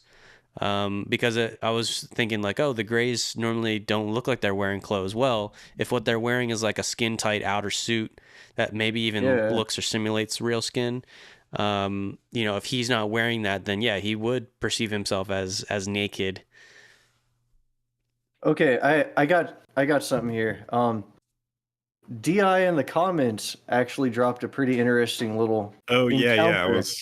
What's up, DI? Thanks for your experience. I wanted to talk about that. Thanks for reminding me. Yeah. You mind if I read it? This is pretty interesting. Yeah. Take it as you will. But he says, "Hey fellas, I wanted to share an experience with 2 grays I've seen together. They let out this fog and then proceed to send out this vibration that will knock you out to sleep if you're not strong enough. The fog covered at least half-mile street corner to street corner, and the width was at least going 1.5 blocks up from me. They literally teleported themselves into the building lobby across from me. 12 a.m. New Rochelle, New York, mid-October 2008. It was like 20-something, like on a Wednesday or Thursday. They spoke to each other in this high-pitched frequency sound, and it literally sounded like the Ben 10 watch. They both had on black robes from the neck down to their feet, perfectly covering their feet. with even hitting the ground. One interesting thing was after you come out the lobby building where I live, there are 2 small steps. They had difficulty walking down them. They moved really freakish while walking down the steps, similar to how the sugar water guy would walk from Men in Black. Sugar. I thought perhaps these were clone bodies they were using, and maybe they had their conscious connected to it, especially they had on no helmet or nothing, so it's like they can breathe here. Just a theory. One thing is for sure, I felt like a bad vibration coming from them. Oh, I forgot to add every single light in people's apartment and surrounding apartments were off. I don't know how they did that, but here in New York, ninjas will always leave one light on at least, but not this time. Literally all lights were off except street lights. The first time you will be in slight shock and amazed. I was for at least a minute. I froze up, man, then snapped out of it. Interesting. I hope that's true, because that's a pretty cool story. Got some visits by the Cloaked Space Brothers. Better hope you checked your booty hole the next morning. Haha. Jokes. No, thanks for the chat. I appreciate that. It's a cool little story. Anybody else got any other theories? Throw them in the chat, baby. We will definitely give them a read. From the brother Di. So if we want to feel a little bit deeper for J-Rod, let's hear about, maybe some of the deep problems that J-Rod's planet is facing. So this is in a telepathic experience that J-Rod is giving, and he shows him something of his home world, or the world that he's living on. Was there a background perceived? Was she in a domicile of some sort? Again, excuse the pun, a gray surrounding, very, very dull, drab surrounding, almost like a concrete evacuation center, where you'd have evacuation zones underneath the hotels in case of a mass casualties or a mass disaster, where it was a very clinical environment. Huh. So were you impressed that he was kind of depressed about his situation? He was extremely depressed. If we were to term him human, I'm not a psychologist, but I think he would be termed as clinically depressed. He wept, but he didn't weep outside. He wept when he was with me. Well, could you estimate what his level of intellect was? Smarter than me. He was smarter than me by a long range. Did he have a wide range of knowledge? The mathematics that he showed me blew my mind. Was that right? He showed me concurrently not only the equations for the rule of nines, but he also did so diagrammatically, and he did so with three-dimensional, like a VRML system, where I was watching cubes come together.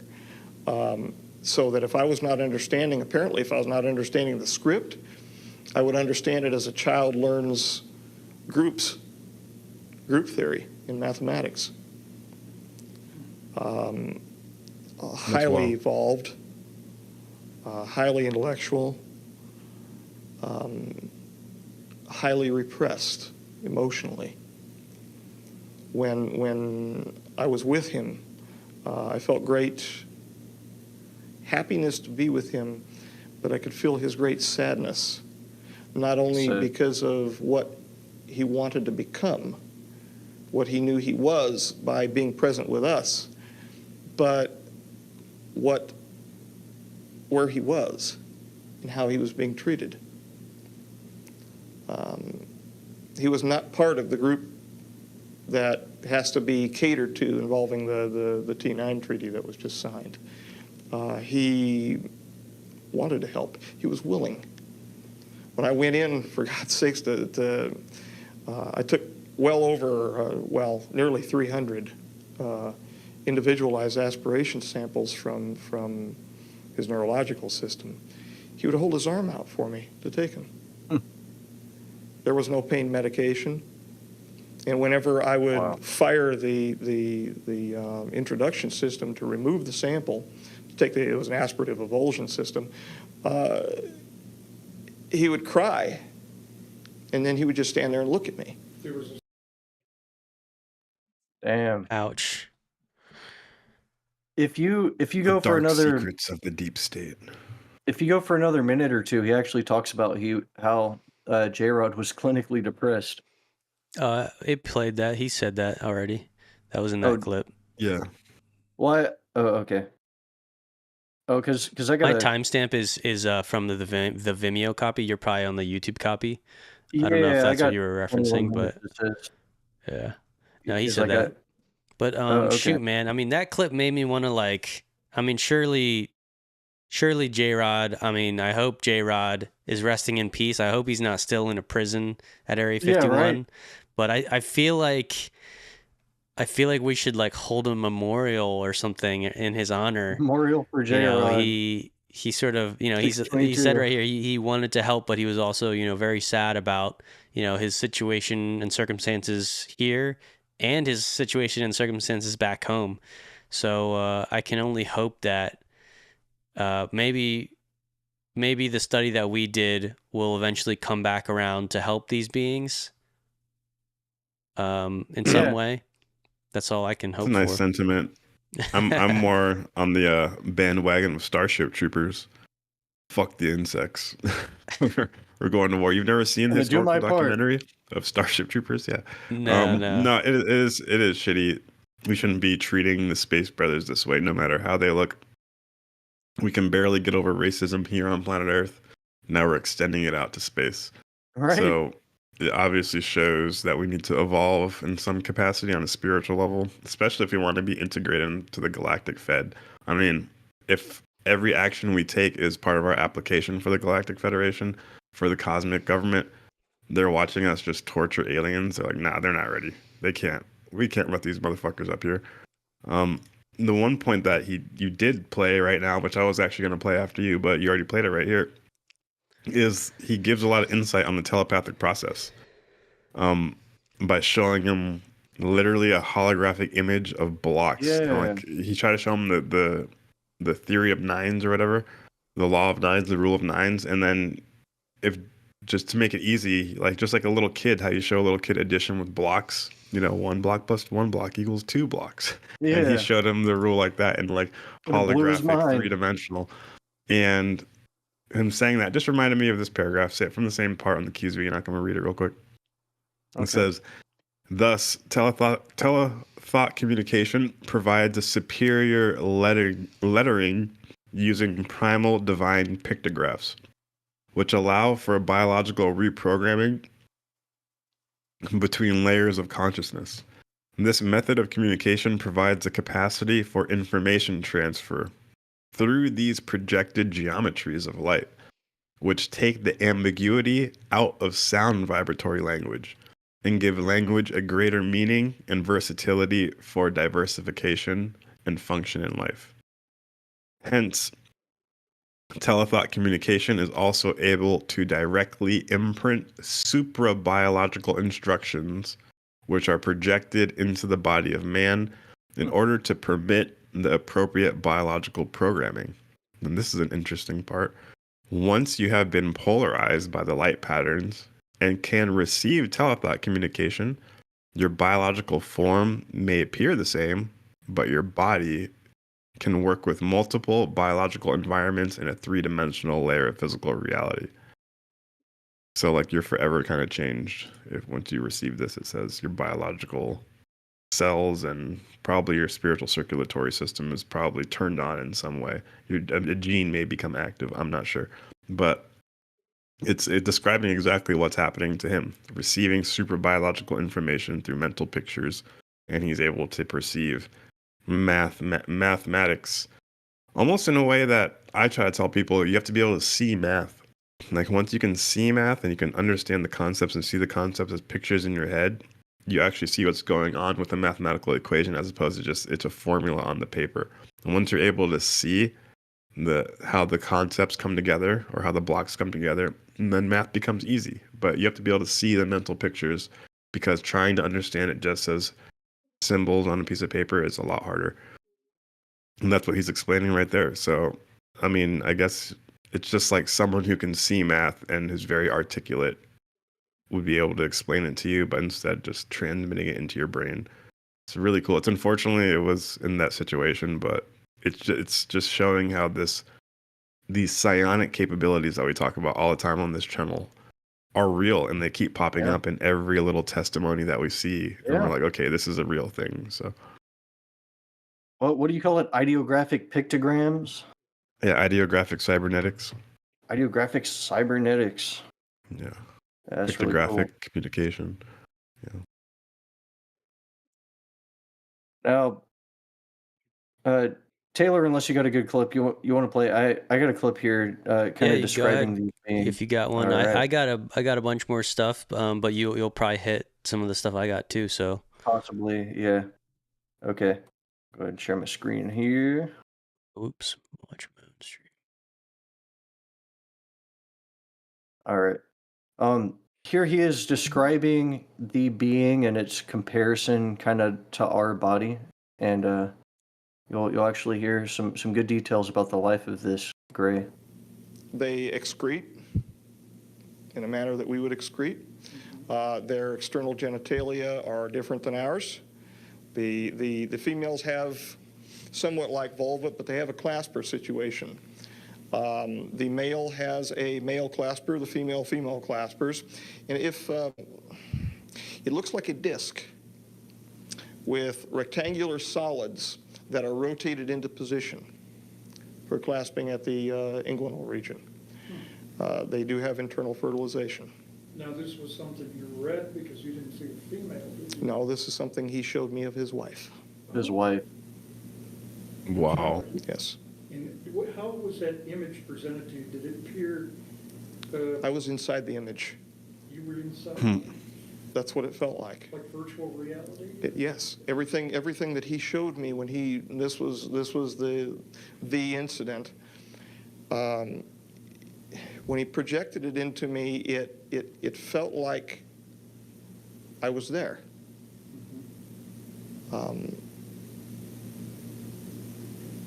My sensations were heightened.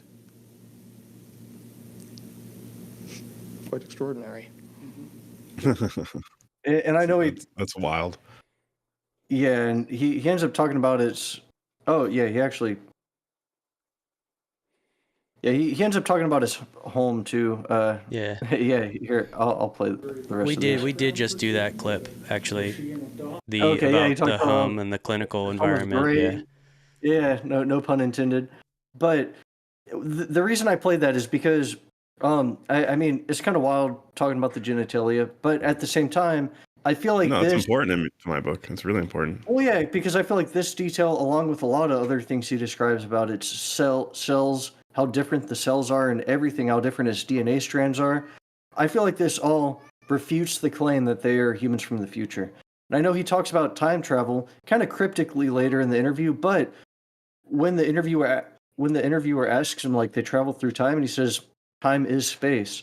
So I feel like he's getting this idea that they travel through time and space to get to their location, so they don't actually take millions of years to get here. And I just can't buy into the idea that these are humans evolved deep in the future. Also, the glaringly obvious thing to come up is, why are they 15 light years away if they're us from the future, you know? Now, anything pertaining to like something he might have read, there's a good point that the King Tut documents that he was reading could actually have deliberate misinformation in there. I've heard something that like new recruits will be given information with bits of truths and bits of falsehoods in there. So that way, if they're not reliable or trustable enough, they get out and they start blabbing their mouth. They're gonna look crazy, you know. They're gonna say a lot of contradictory points that don't actually make sense. So that could very well be the case. And later, before we close this out, I'll get into a little actual misinformation that has been spread about this. Yeah, I think the genitalia point is extremely important because, and this story also makes me feel a lot more compassion for the J-Rod, this being, because it's like I'm kind of skeptical about the Greys. The Greys don't have any reproductive organs. They seem almost like AI robots. And this is what makes me less skeptical about the J-Rod. Oh, they're people. Because He's got a wife. it's an actual it has genitalia. That's a Yeah. big one to me. Like all the Greys that seem like AI robots, they never have genitalia. So Maybe you're that's like, okay, why. that's weird. So like Yeah. the J-Rod has it, and when you see that, I think that's evidence of a positive, intelligent species. Maybe it's not negative, and it wasn't, I guess, written into the T9 Accords or the T9 Treaty. He says with the gray alien races. So maybe this is just a benevolent insectoid-like looking species Yeah, and that especially is feeling like shit because it's locked up. I mean, yeah. I've done some time, so I know exactly what this nigga's feeling like. Yeah, right. And yeah, like as you were saying, Taylor, how it's like they got suits they put on. Maybe that's why people don't notice genitals. Like they're a naked being with no genitals. They could just be wearing these little space suits, these organic looking space suits. Now I got another detail here. This was earlier in his encounter, kind of leading up to this, just doing his biology work, his microbiology work at the S4 facility, describing some of the cells he encountered, how the oddities surrounding that. Let's talk a little bit about the things we just discussed.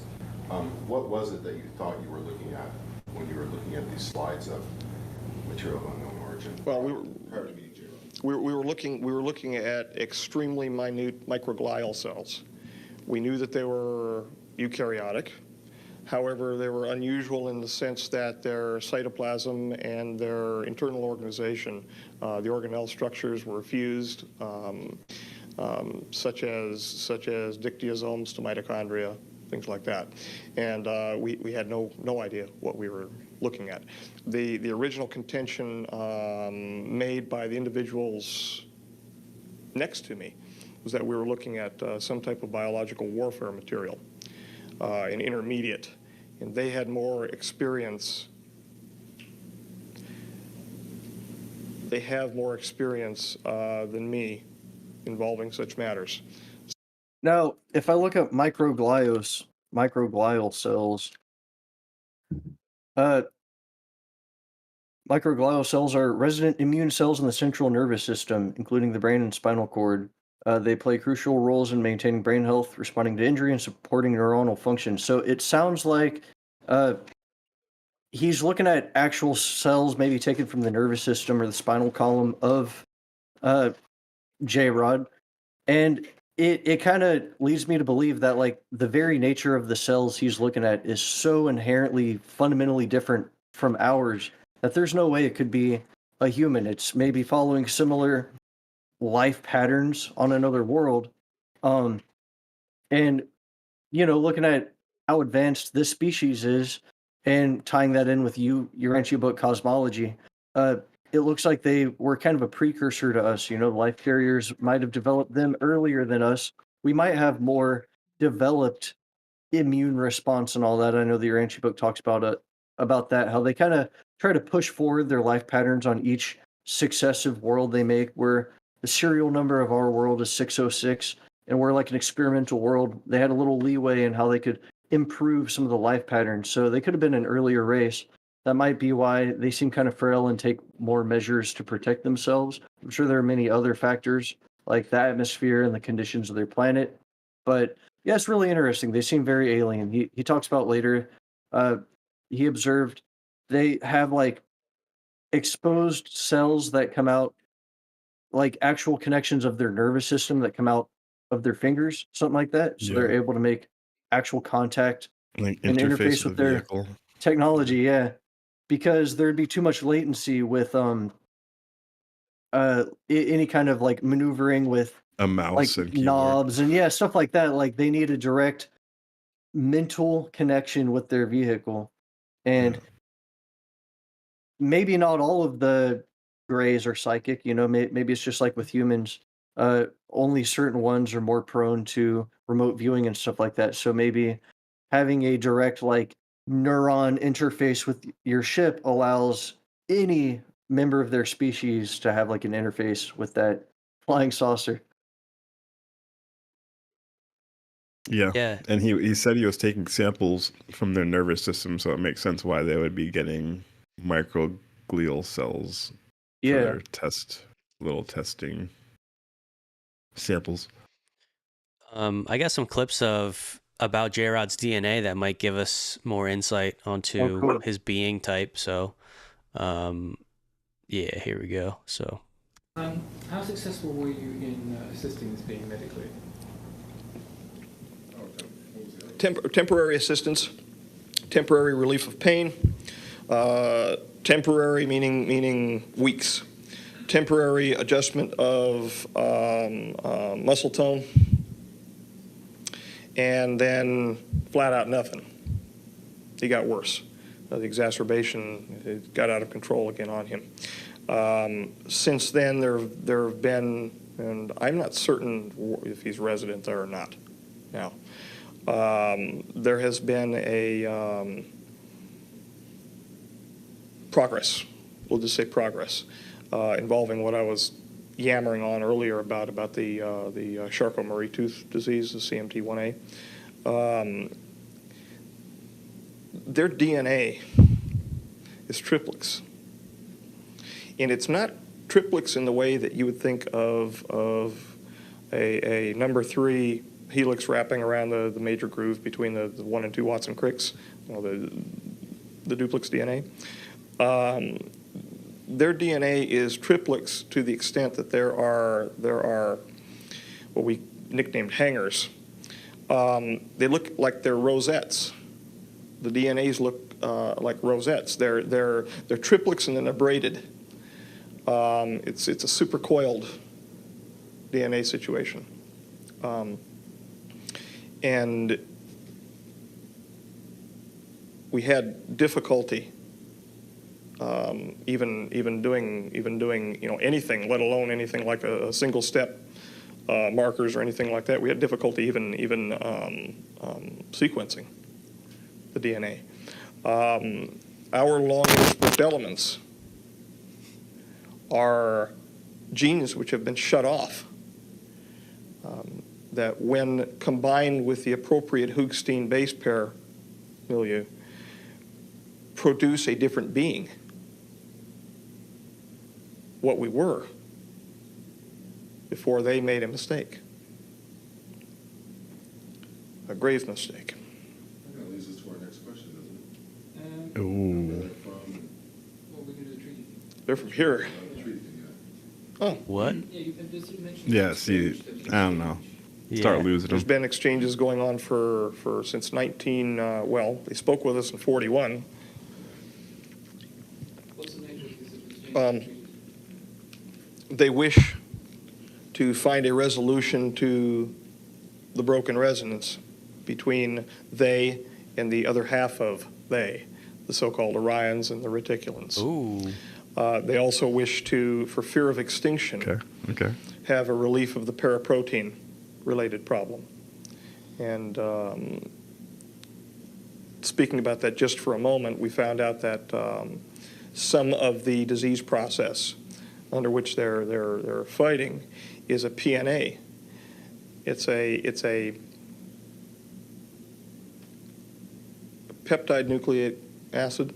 I don't know if you're So he kind of talks about some more talks about a little bit of the treaty and stuff, but it's kind of like it doesn't really set up fully what he's talking about. He mentions things where you're like kind of connecting some dots, but what I did get from what he just said there is that this being, let's see, produce. He's talking about the DNA, and he's like, when combined with the appropriate pair, produced a different being, what we were before they made a mistake, a grave mistake. So it's almost sounds like they inferred that by looking at this triplex DNA, and from maybe what the being J-Rod told them, was that beforehand their DNA, which was much closer to ours, and then they were modifying it, and they made a grave mistake, which produced a different being. Now I scroll forward a little bit, and he said they're trying to resolve the broken resonance between the other half of the so-called Orions and the Reticulan. So when we're talking about like, is this a gray? Maybe it's like a sister species to the gray. Yeah. And both the grays and the species have a similar DNA problem, and it resulted from a longer period back before when they were doing these modifications, and it created like a major split. That's something I'm inferring from these snippets. I don't know. What do you guys think? Some hot takes. First of all, I want to give a big shout out to the brother Drew for joining the chat. He's with us this morning. What's up, boys? I know all the viewers have been asking for him back, but He's this is back. his first time. He's been deep underground digging UFO bases and making sure the water is good so that the government programs can drink, you know. I'm sorry for blowing up your spot like that, but you know, whatever. You might get fired. At least now. didn't tell the people what base he's working on, so I think we're good. Yeah, exactly. Yeah, we're analyzing this dude's interview. Supposedly, I don't know if you've ever seen it before, but he was one of the biologists that worked on a captive alien. J-Rod. So we're going through that right now. J-Rod, yeah, you probably know the J-Rod story. It's been in the UFO lore community since way back. We started studying it, and I was like, oh shit, I read this, or I watched this interview back in like high school, dude. So I kind of know some angles, but we're doing some alternative theories right now, and like just all the talking points that you were talking about, Taylor. It's like he said 1941, right? Well, I don't know why he said 1941. They communicated with us in 1941 there, and then he talks about the treaties that maybe like they were trying to get some help from us or make a deal because they're trying to solve this problem. So that's like a underground Antarctic World War II Nazi bases. That's that time frame, you know, supposedly when we were making contact with the Space Brothers. Apparently the Nazis made contact with some types of different Galactic Federation beings. So he does mention the Orion, the Orions and the Reticulans. Zeta Reticuli connection. I'm going to share my screen right now and share a little portion of this, and then I want to keep talking about that. Okay. Alrighty. Sharing my screen. Cool. Yep, we got it.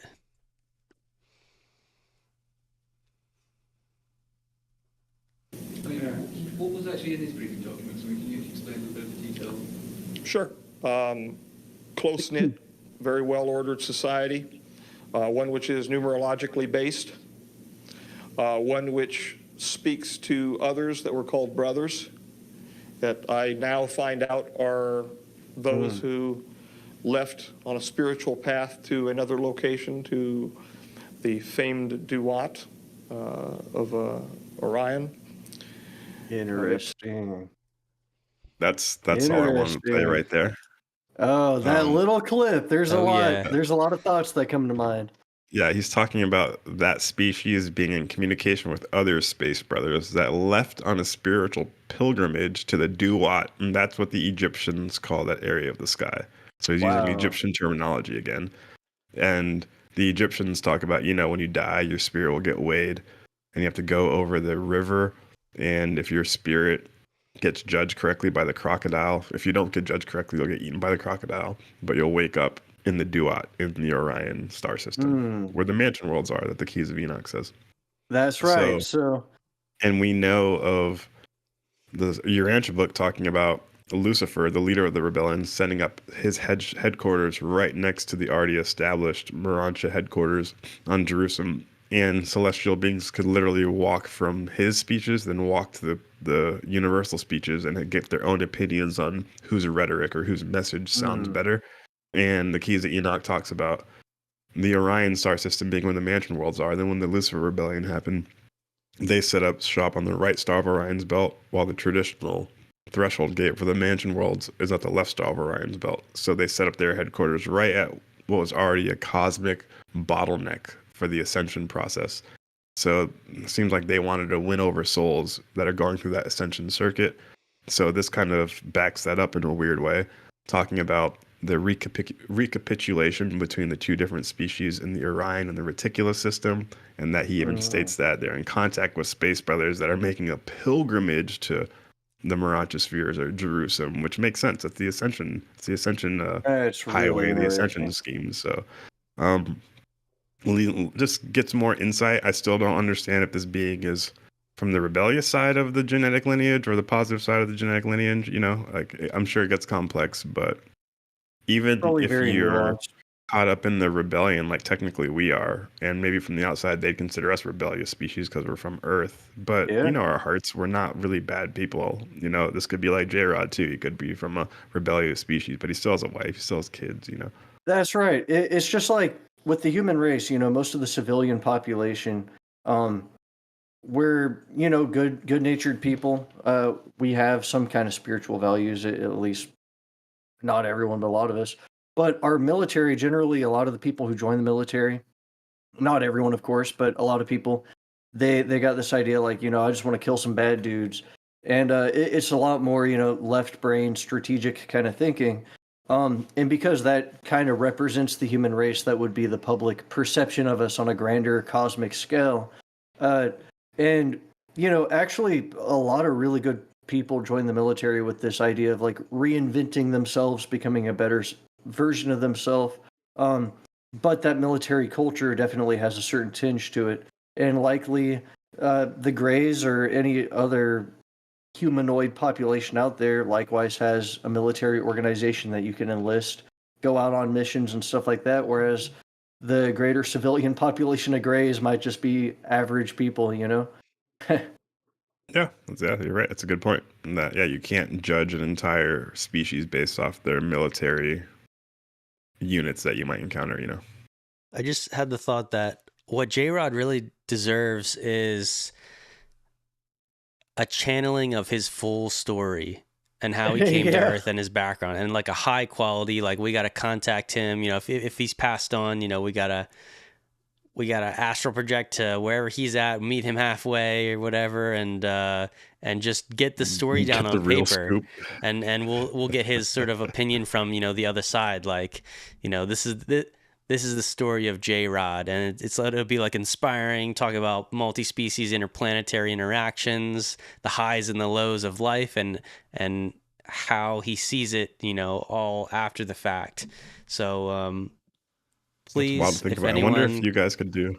connect us with J-Rod, we will make I this wonder happen. if you guys can do like, or if we could do like a CE5 now and try to contact the captives that are currently on Earth. And get their stories get their too. Ooh, yeah. stories. That'd be And fucking sick. maybe when we bring those stories to Congress, they'll feel so moved that they'll be like, we need Yeah, to right. save these beings. They're being treated so inhumanely. They're older than us. They're smarter than us, and we have treated them like animals.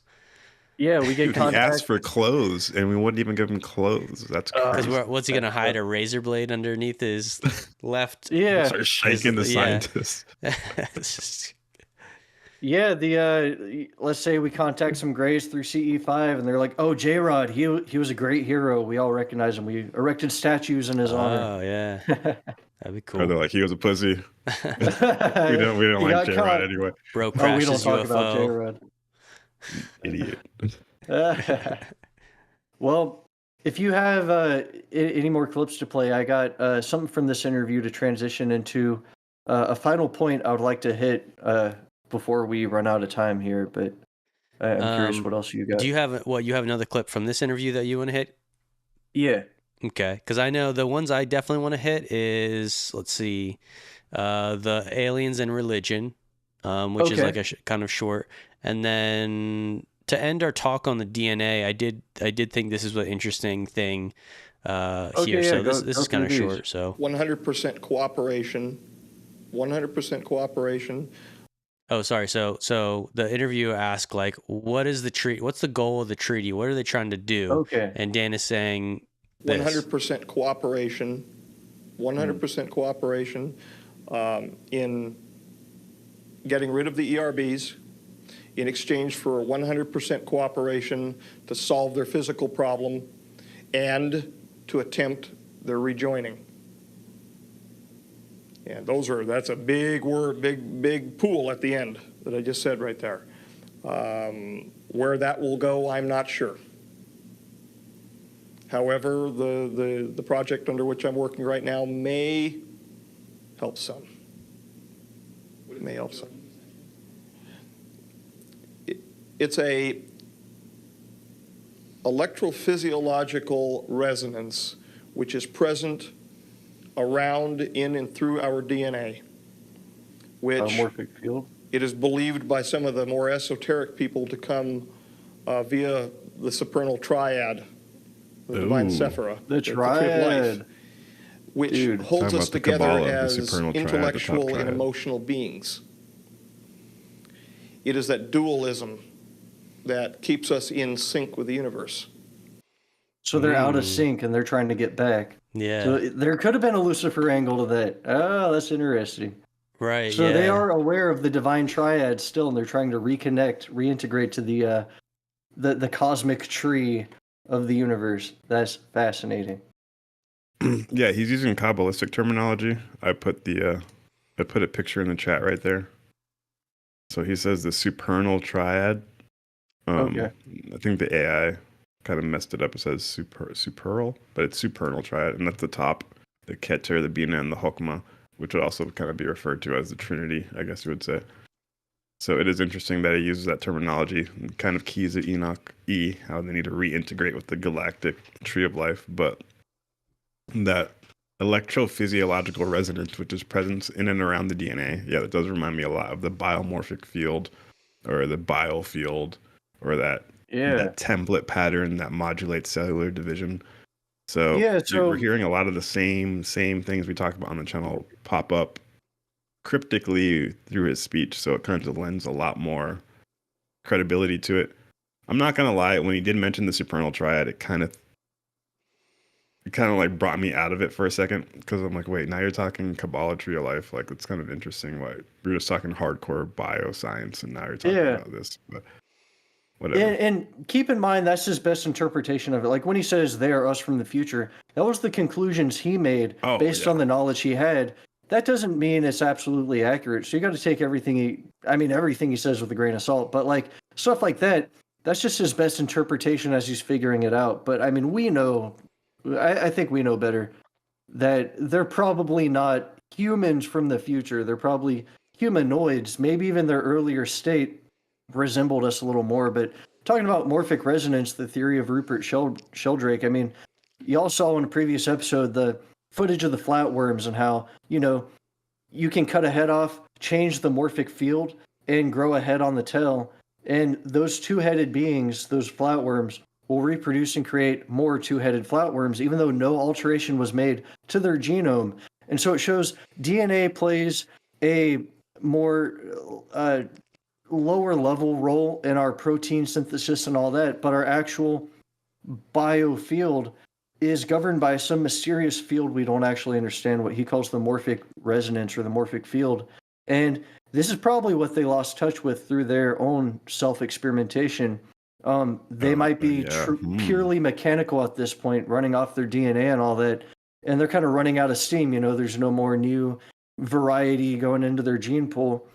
And that's why they're trying to like frantically figure out, how do we get back? How do we reconnect to this morphic field? Yeah. And that's I don't want to say esoteric way of like saying it and understanding it, but I'm talking about the way he said it with the whole supernal triad.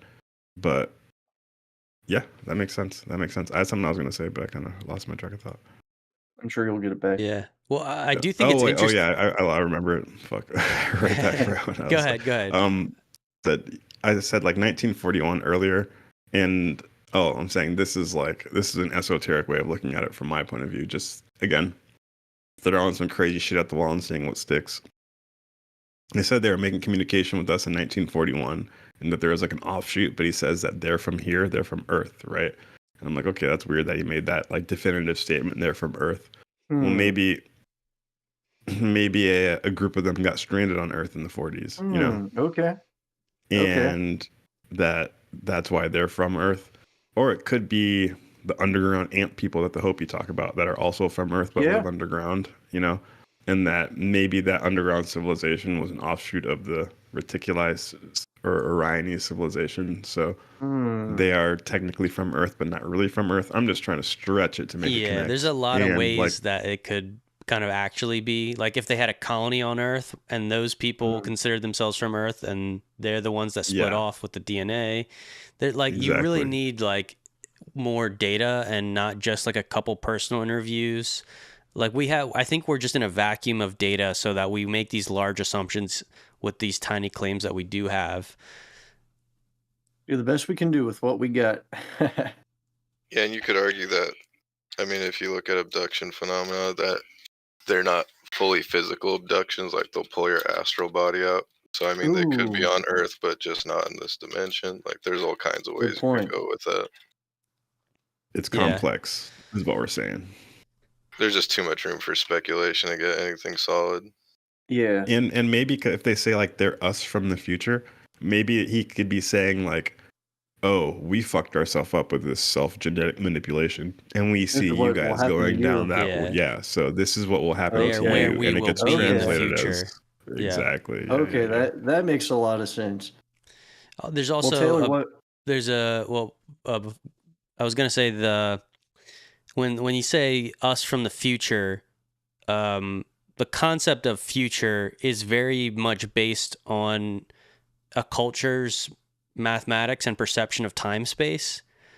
Even though I think we both races sort of perceive in a sort of linear fashion, like even when you get into they talk about some like timelines and stuff and paradoxes, and he's shown like both the past and possible future, and there's like these timelines that they're trying to like get to, and that's more in the psychic mental angle where I think we do have true insights into those types of things, but to put it like so concretely in words, I think is much more difficult.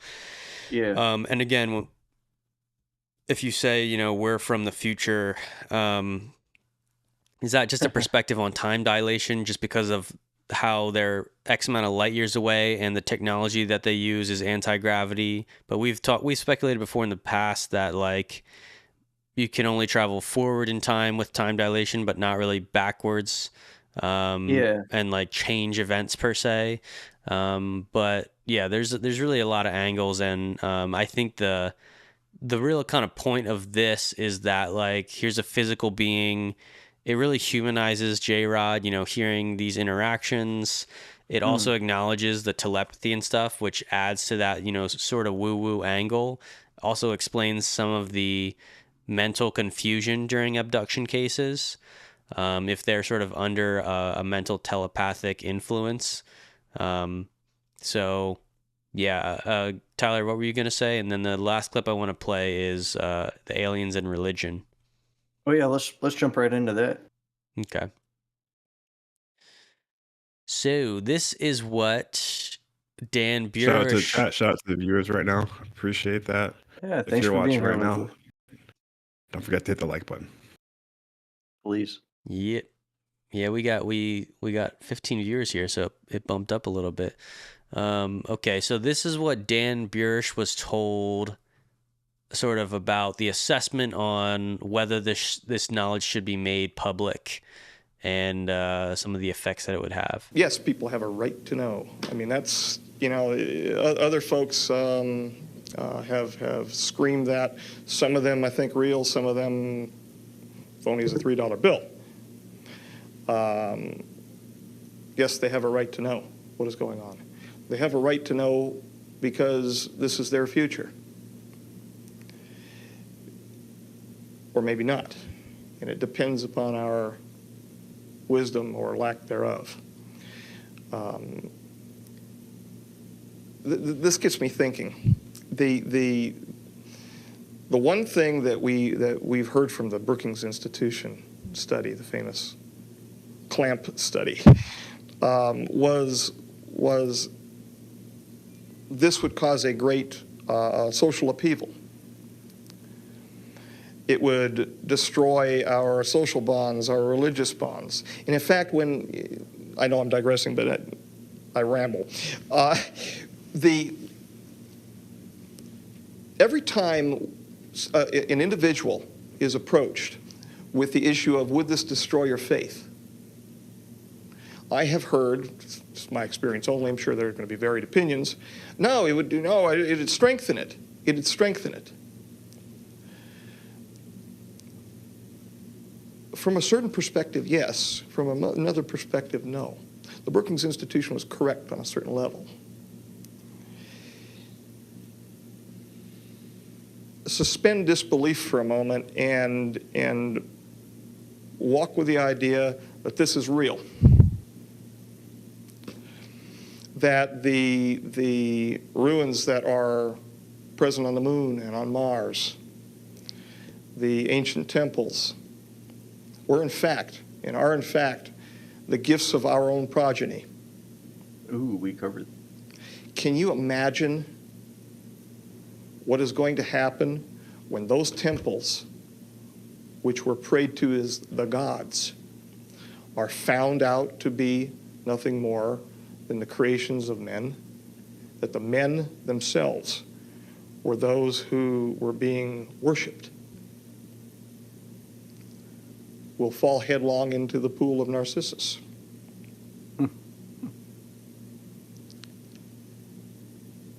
And maybe that's a good thing. Maybe that's a good thing.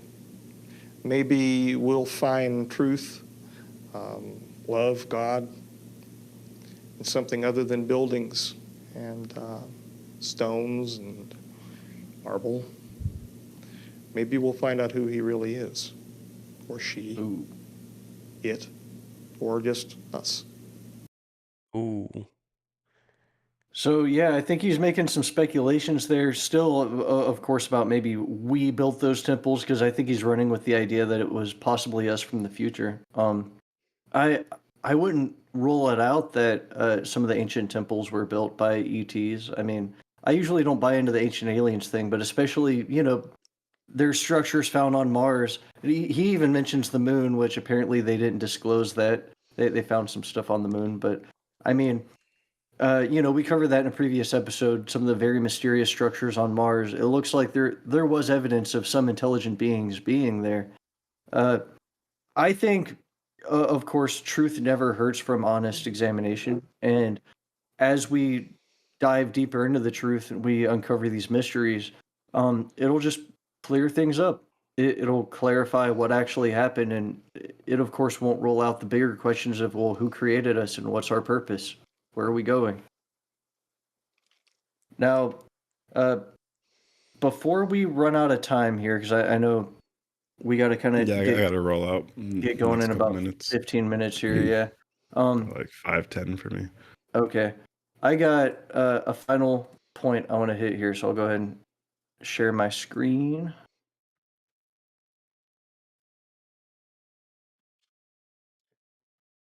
All right. Oops.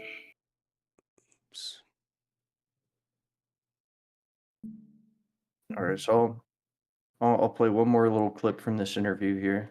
Can we talk a little bit about some generalities around the building in which you worked, the sort of, how many floors it was, where it was located, Sure. how you got there? You want an experience of Site 4, watch the Andromeda Strain. Except for there's a little more color inside of Site 4.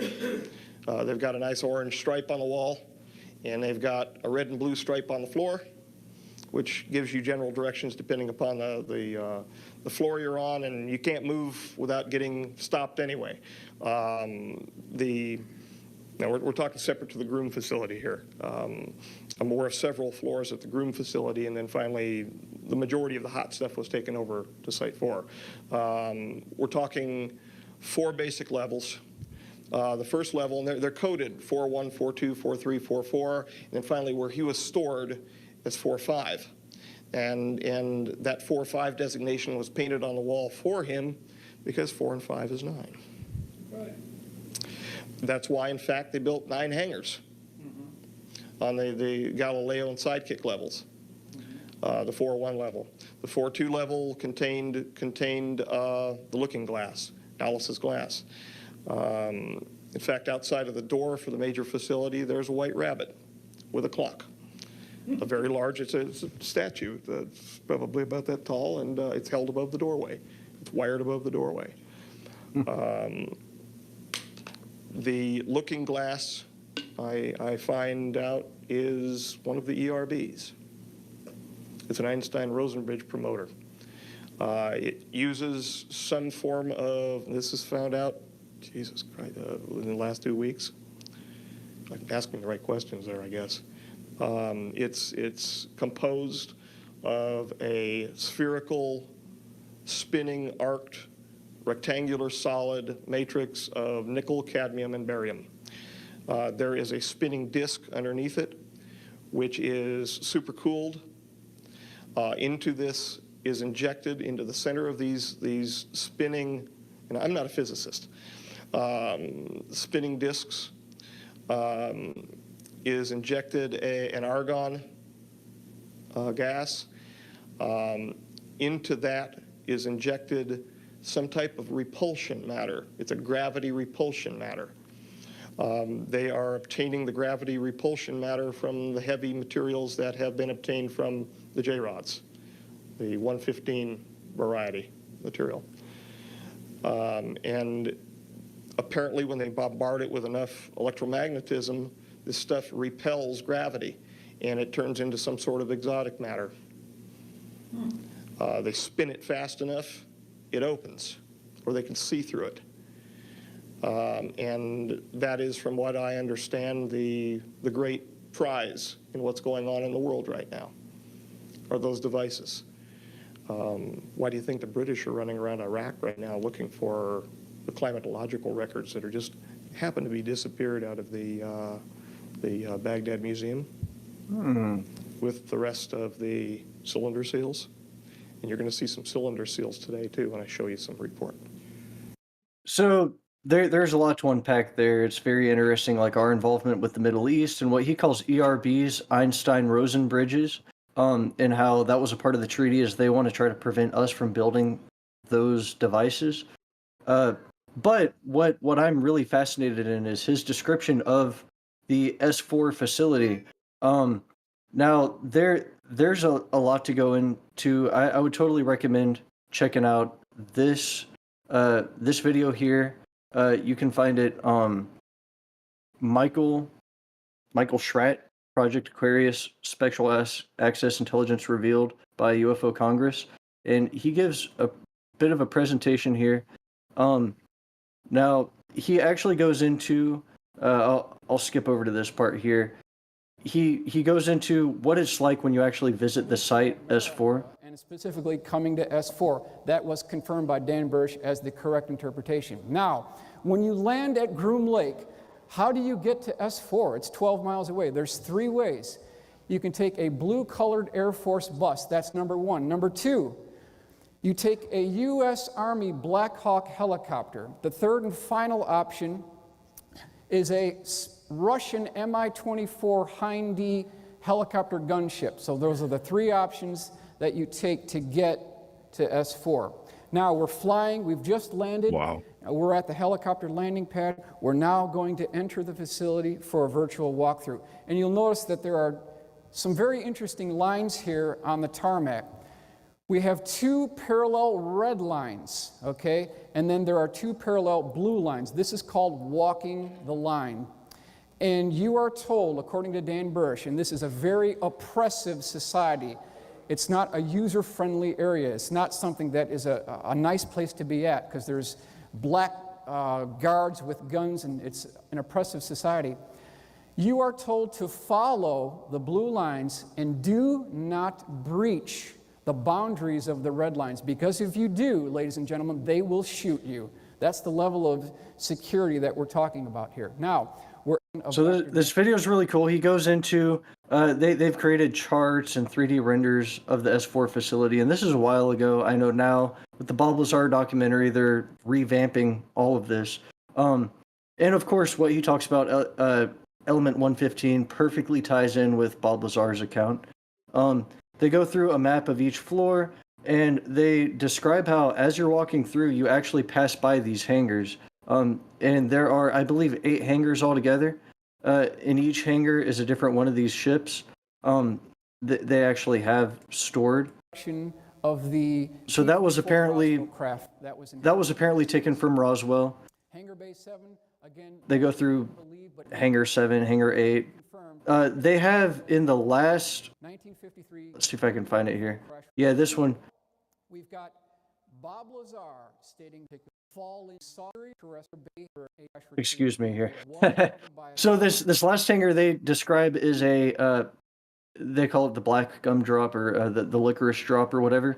They claim is actually from Orion. It's actually a different craft from a different species. And so you walk past all these Merkaba vehicle. It does, doesn't it? It's really interesting. Now this is a brief description of Project Aquarius as he goes into it. So that's a breakdown of the propulsion system. Project Aquarius terminology. Let's talk about some terminology here. Project Galileo. Project Aquarius is nothing more than an umbrella term for everything having to do with mankind's interaction with extraterrestrials. Below that, there are about 5 different programs. The first one is Project Galileo. It dealt with the propulsion system of extraterrestrial and future terrestrial vehicles. So that was the first one. Second one under Project Aquarius was Project Sidekick. Relates to a weapons program. No further information is available from Dan Burisch on that program. Project Looking Glass dealt with the physics of seeing the effects of an artificially produced gravity wave on time. The fourth project was a second-generation weapons program which originated with Project Sidekick, no program name provided. The fifth program dealt with a series of biological defense operations which Dan served in the capacity of senior scientist. So it's really fascinating, and when he's talking about the layout of the facility, he actually mentions in the cafeteria down where you see these colored squares, they have sections where people sit compartmentalized based on their project they're associated with. So Project Looking Glass gets their own set of tables, and you know they can't intermingle with the people working with the ETs, so that way there's no information kind of transferred. And finally, I wanted to show a clip from this where he talks about the guy's interaction with J-Rod. Done pencil sketch by Mark McCandlish, who is again the world's premier was aerospace volume. illustrator, showing Dan Burisch being suited up in the test suit and then entering the airlock or decontamination chamber for entry into the clean sphere. Now, what in the world does J-Rod mean? I mean, we've heard this before. In its simplest terms, J-Rod means 15.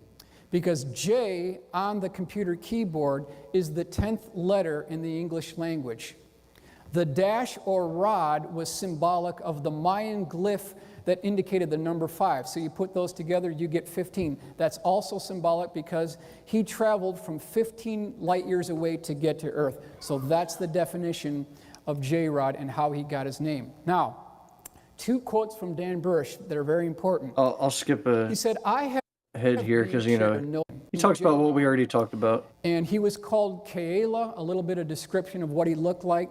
He measured 3.5 feet tall. He had dark brown appearance, very black inset eyes, a disproportionately large head. He had a small nose, long arms, and no teeth. Interesting to note that the designation for this particular J-Rod was EBE-53AZ2. That stands for Extraterrestrial Biological Entity, 1953 UFO Crash Retrieval, Kingman, Arizona, number 2. Because remember, the first one died on impact. The other one went to a Y-11 facility at Los Alamos. Now, during one of these tissue sample sessions, remember, you have to follow a certain protocol to approach this J-Rod. You have to raise up your right hand, the J-Rod raises his right hand, and then you take multiple bride streps together, and then you meet in the center.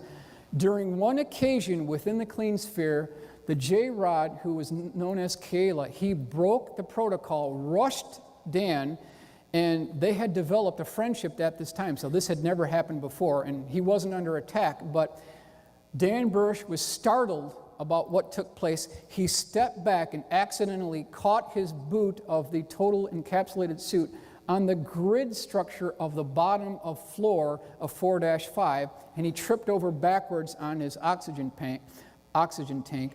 and the J-Rod proceeded to infuse into him a tremendous amount of material having to do with future events. So it's incredible what took place inside the clean sphere. This is So that's really interesting. And there was one final point I wanted to make is when you're looking into these deep underground military bunkers, you'll probably come across the Dulce base, which claims to be one of the most detailed and exciting alien encounters. This guy, he's boring these 4 tunnels down into the earth to eventually meet into the middle. The guy that made this claim, he was working with a dig crew, and they didn't know about a base that was already there. They broke into a base full of grays and ended up getting in a shootout. Several guys apparently died. And there's photos like this circulating around.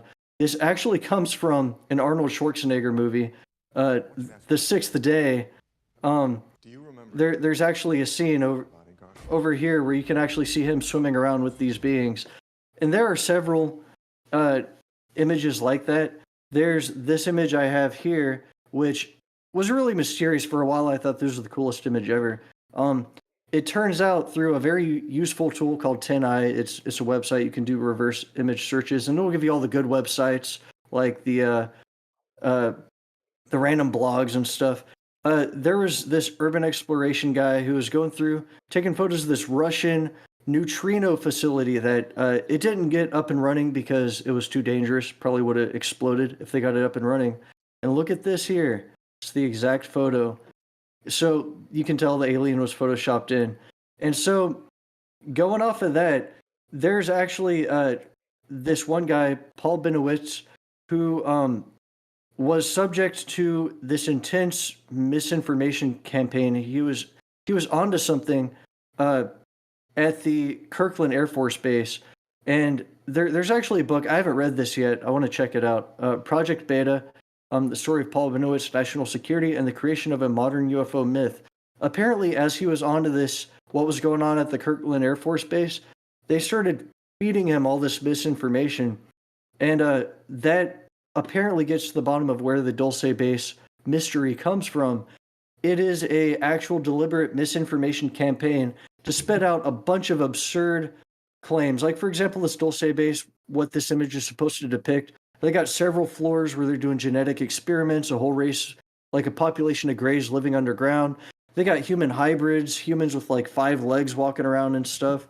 And it all sounds pretty outrageous, and it kind of takes you out. You know, you got this suspension of disbelief as you're getting involved in studying UFOs and all that. And then you read something like this and it kind of takes you out of it. You're like, maybe none of this is real. This sounds pretty outrageous. That's the effect they're going for. Because I believe it's misinformation campaigns like this that gets good conspiracy theorists off the trail. I think that's a lot of the stuff with reptilians, reptilian shapeshifters and politics and all that. A lot of it seems so wacky. I've actually heard from Kathy O'Brien in her very disturbing book, Transformation of America, talks about how the Mexican cartels had this mythology of reptilian gods and all that. And apparently the intelligence agencies ran with that to mislead people to believe there were reptilians in government and all that. So just be aware, keep your head on a swivel. This image that's supposed to be the Dulce base, I actually have it here. It is the if I can go to it. This is actually a decommissioned San Juan generating station. It was a coal-fired plant. And you can actually, it's right on this river here. There was another power station on the other side. And I mean, people worked here and stuff. There's plenty of accounts to debunk that this wasn't the Dulce base. So from everything I was able to dig up, it looks like the Dulce base is not real. Yet that's one of the most sensational deep underground military bunker stories that you'll hear. So just be aware of that. Be aware there is misinformation out there. And it's our job as truth seekers to kind of sort through all the information, sort the facts from the fiction, and do our best to kind of extrapolate what might be true from those little glimmers of truth we can actually glean. And that's all I got, folks. Dope. Yeah, honestly, I don't know too much about the Dulce base stuff. So It's a wild story. We could probably go into it more sometime because it's a pretty yeah. wild story.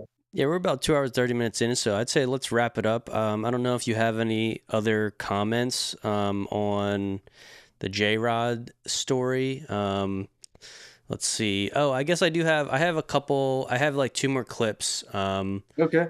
that is basically about like what does Dan want to see from coming forward and telling this story? And it's interesting what he says because it vibes very much the same with what the current whistleblowers are saying, why they're talking. So. Yeah, okay. But everybody's Yeah, don't like this at all. Why, and of course, you're gonna have to restate this again, why are you talking to us now? What is your intention in telling us about this, about your involvement? It's multifocal. It's multifocal. There's several reasons. The largest reason is not the most important reason. The largest reason from a personal perspective is to step out from under the Black Ops community and retire. I'm ready. I told you before, I can see myself walking along a pond and not being bothered by anybody except for maybe a bird here or there and taking a sample and just taking my time and looking at it for fun. Just wants to do with science. And you're worried about your health, right? Well, my health is degrading. There's no doubt about that. The heart disease that I have is in fact degrading my health. Time is coming. I don't know how long that is, and of course that's within God's providence. So you'd like to maybe have some freedom, to have some Yes. time of your own. Yes. To go to Walden's Pond or something, right? And study the life. So that's one of the quotes. Then Kinda sad. there's, yeah, right. You know, he just wants to take a little chill pill and have enjoyment. I'm sure it's taxing to work in such a secretive workplace environment, you know, at such a high level. And so this other clip is, let's see here. He Yeah, 'cause talks now, about just like- Congress. He talks about how the elected here it is. What's up, D-Bake? So right before you play it, I am gonna head out. I gotta take care of some stuff. So Thanks for I'm being gonna here say with bye us. to the viewers. Thanks for joining us. Thanks for tuning in. I hope you guys learned something. I hope we were able to shed some new light. Unfortunately, I did not get to my segment for the Battelle Memorial Institute, but we will save that for another episode because we got some juicy Part 2. tidbits coming at you live. Maybe in the next couple Sundays, because next Sunday we got a good topic about the end of the world. The end of the Kali Yuga coming up March 21st. So stay tuned for that. That'll be this Sunday. If you aren't subscribed, make sure you do hit that subscribe button. Maybe even hit that notification bell so you are tuned into the Celestial broadcasts. Go check out the shirts. My brothers are going to finish it up, wrap it up for you guys. So that tin foil, you can start loosening it up. You can put it away for the day and you can get back to your normal life. So I love you guys. Thank you for tuning in. Hit that like, hit that Peace subscribe. out. Peace out. Peace. I'll be tuned in on my phone. So Cool. if I need to say something, you might hear some crazy ass fucking audio. So Okay. For sure. Okay, here's this clip. I would be very happy and very relieved to feel as though I was responding to the elected government of the United States of America with what talents God's given me. I'm responsible to the people of the United States of America. The nature of the information to which I'm privy is sensitive enough that the full disclosure of that information would have to be done in an appropriate location and under appropriate circumstances. Certain military application information would have to be done in a closed session milieu for the national security. As I said to you at the Luxor, the Congress knows it's not in control. They know that this is a train, a wild train out of control. And they want that control back. They're not stupid. They know that there are things that are going on down the hall from them that they can't fathom. They deserve to have that back in their hands because that's what they were elected to do. And if we care at all about what's left of our Constitution, they deserve to have that in their hands. Aren't we the masters of our destiny in our country? Aren't we supposed to be? Yes, sir. Supposed to be. Damn. I think he would be happy. I don't know if he's still alive, but I think he would be happy to see the progress that's being made with congressional hearings and all that. Yeah, absolutely. And I think that ends pretty well on a good note here. You know, on the channel, we definitely agree that this subject needs to be more widely discussed because it's happening at such like a high military level, and it has applicable technologies and sort of trade secrets. It's like, geez, how do we actually integrate this? It's both a new world paradigm, but also the technological aspects to this. No one's coming to save us. It's this is one of the more interesting and ethical problems that I think is going to start to unfold during our generation, is integrating the truth that we are not alone, and all the implications of the history of, you know, all the years that this has been an influence on the planet. But again, you know, just a reminder, this has already been happening on the planet for a long time. We've been visited, and we've been interacting with these non-human species. So the people in the past, you know, made it through. You know, don't just take the Hollywood opinion of alien invasion.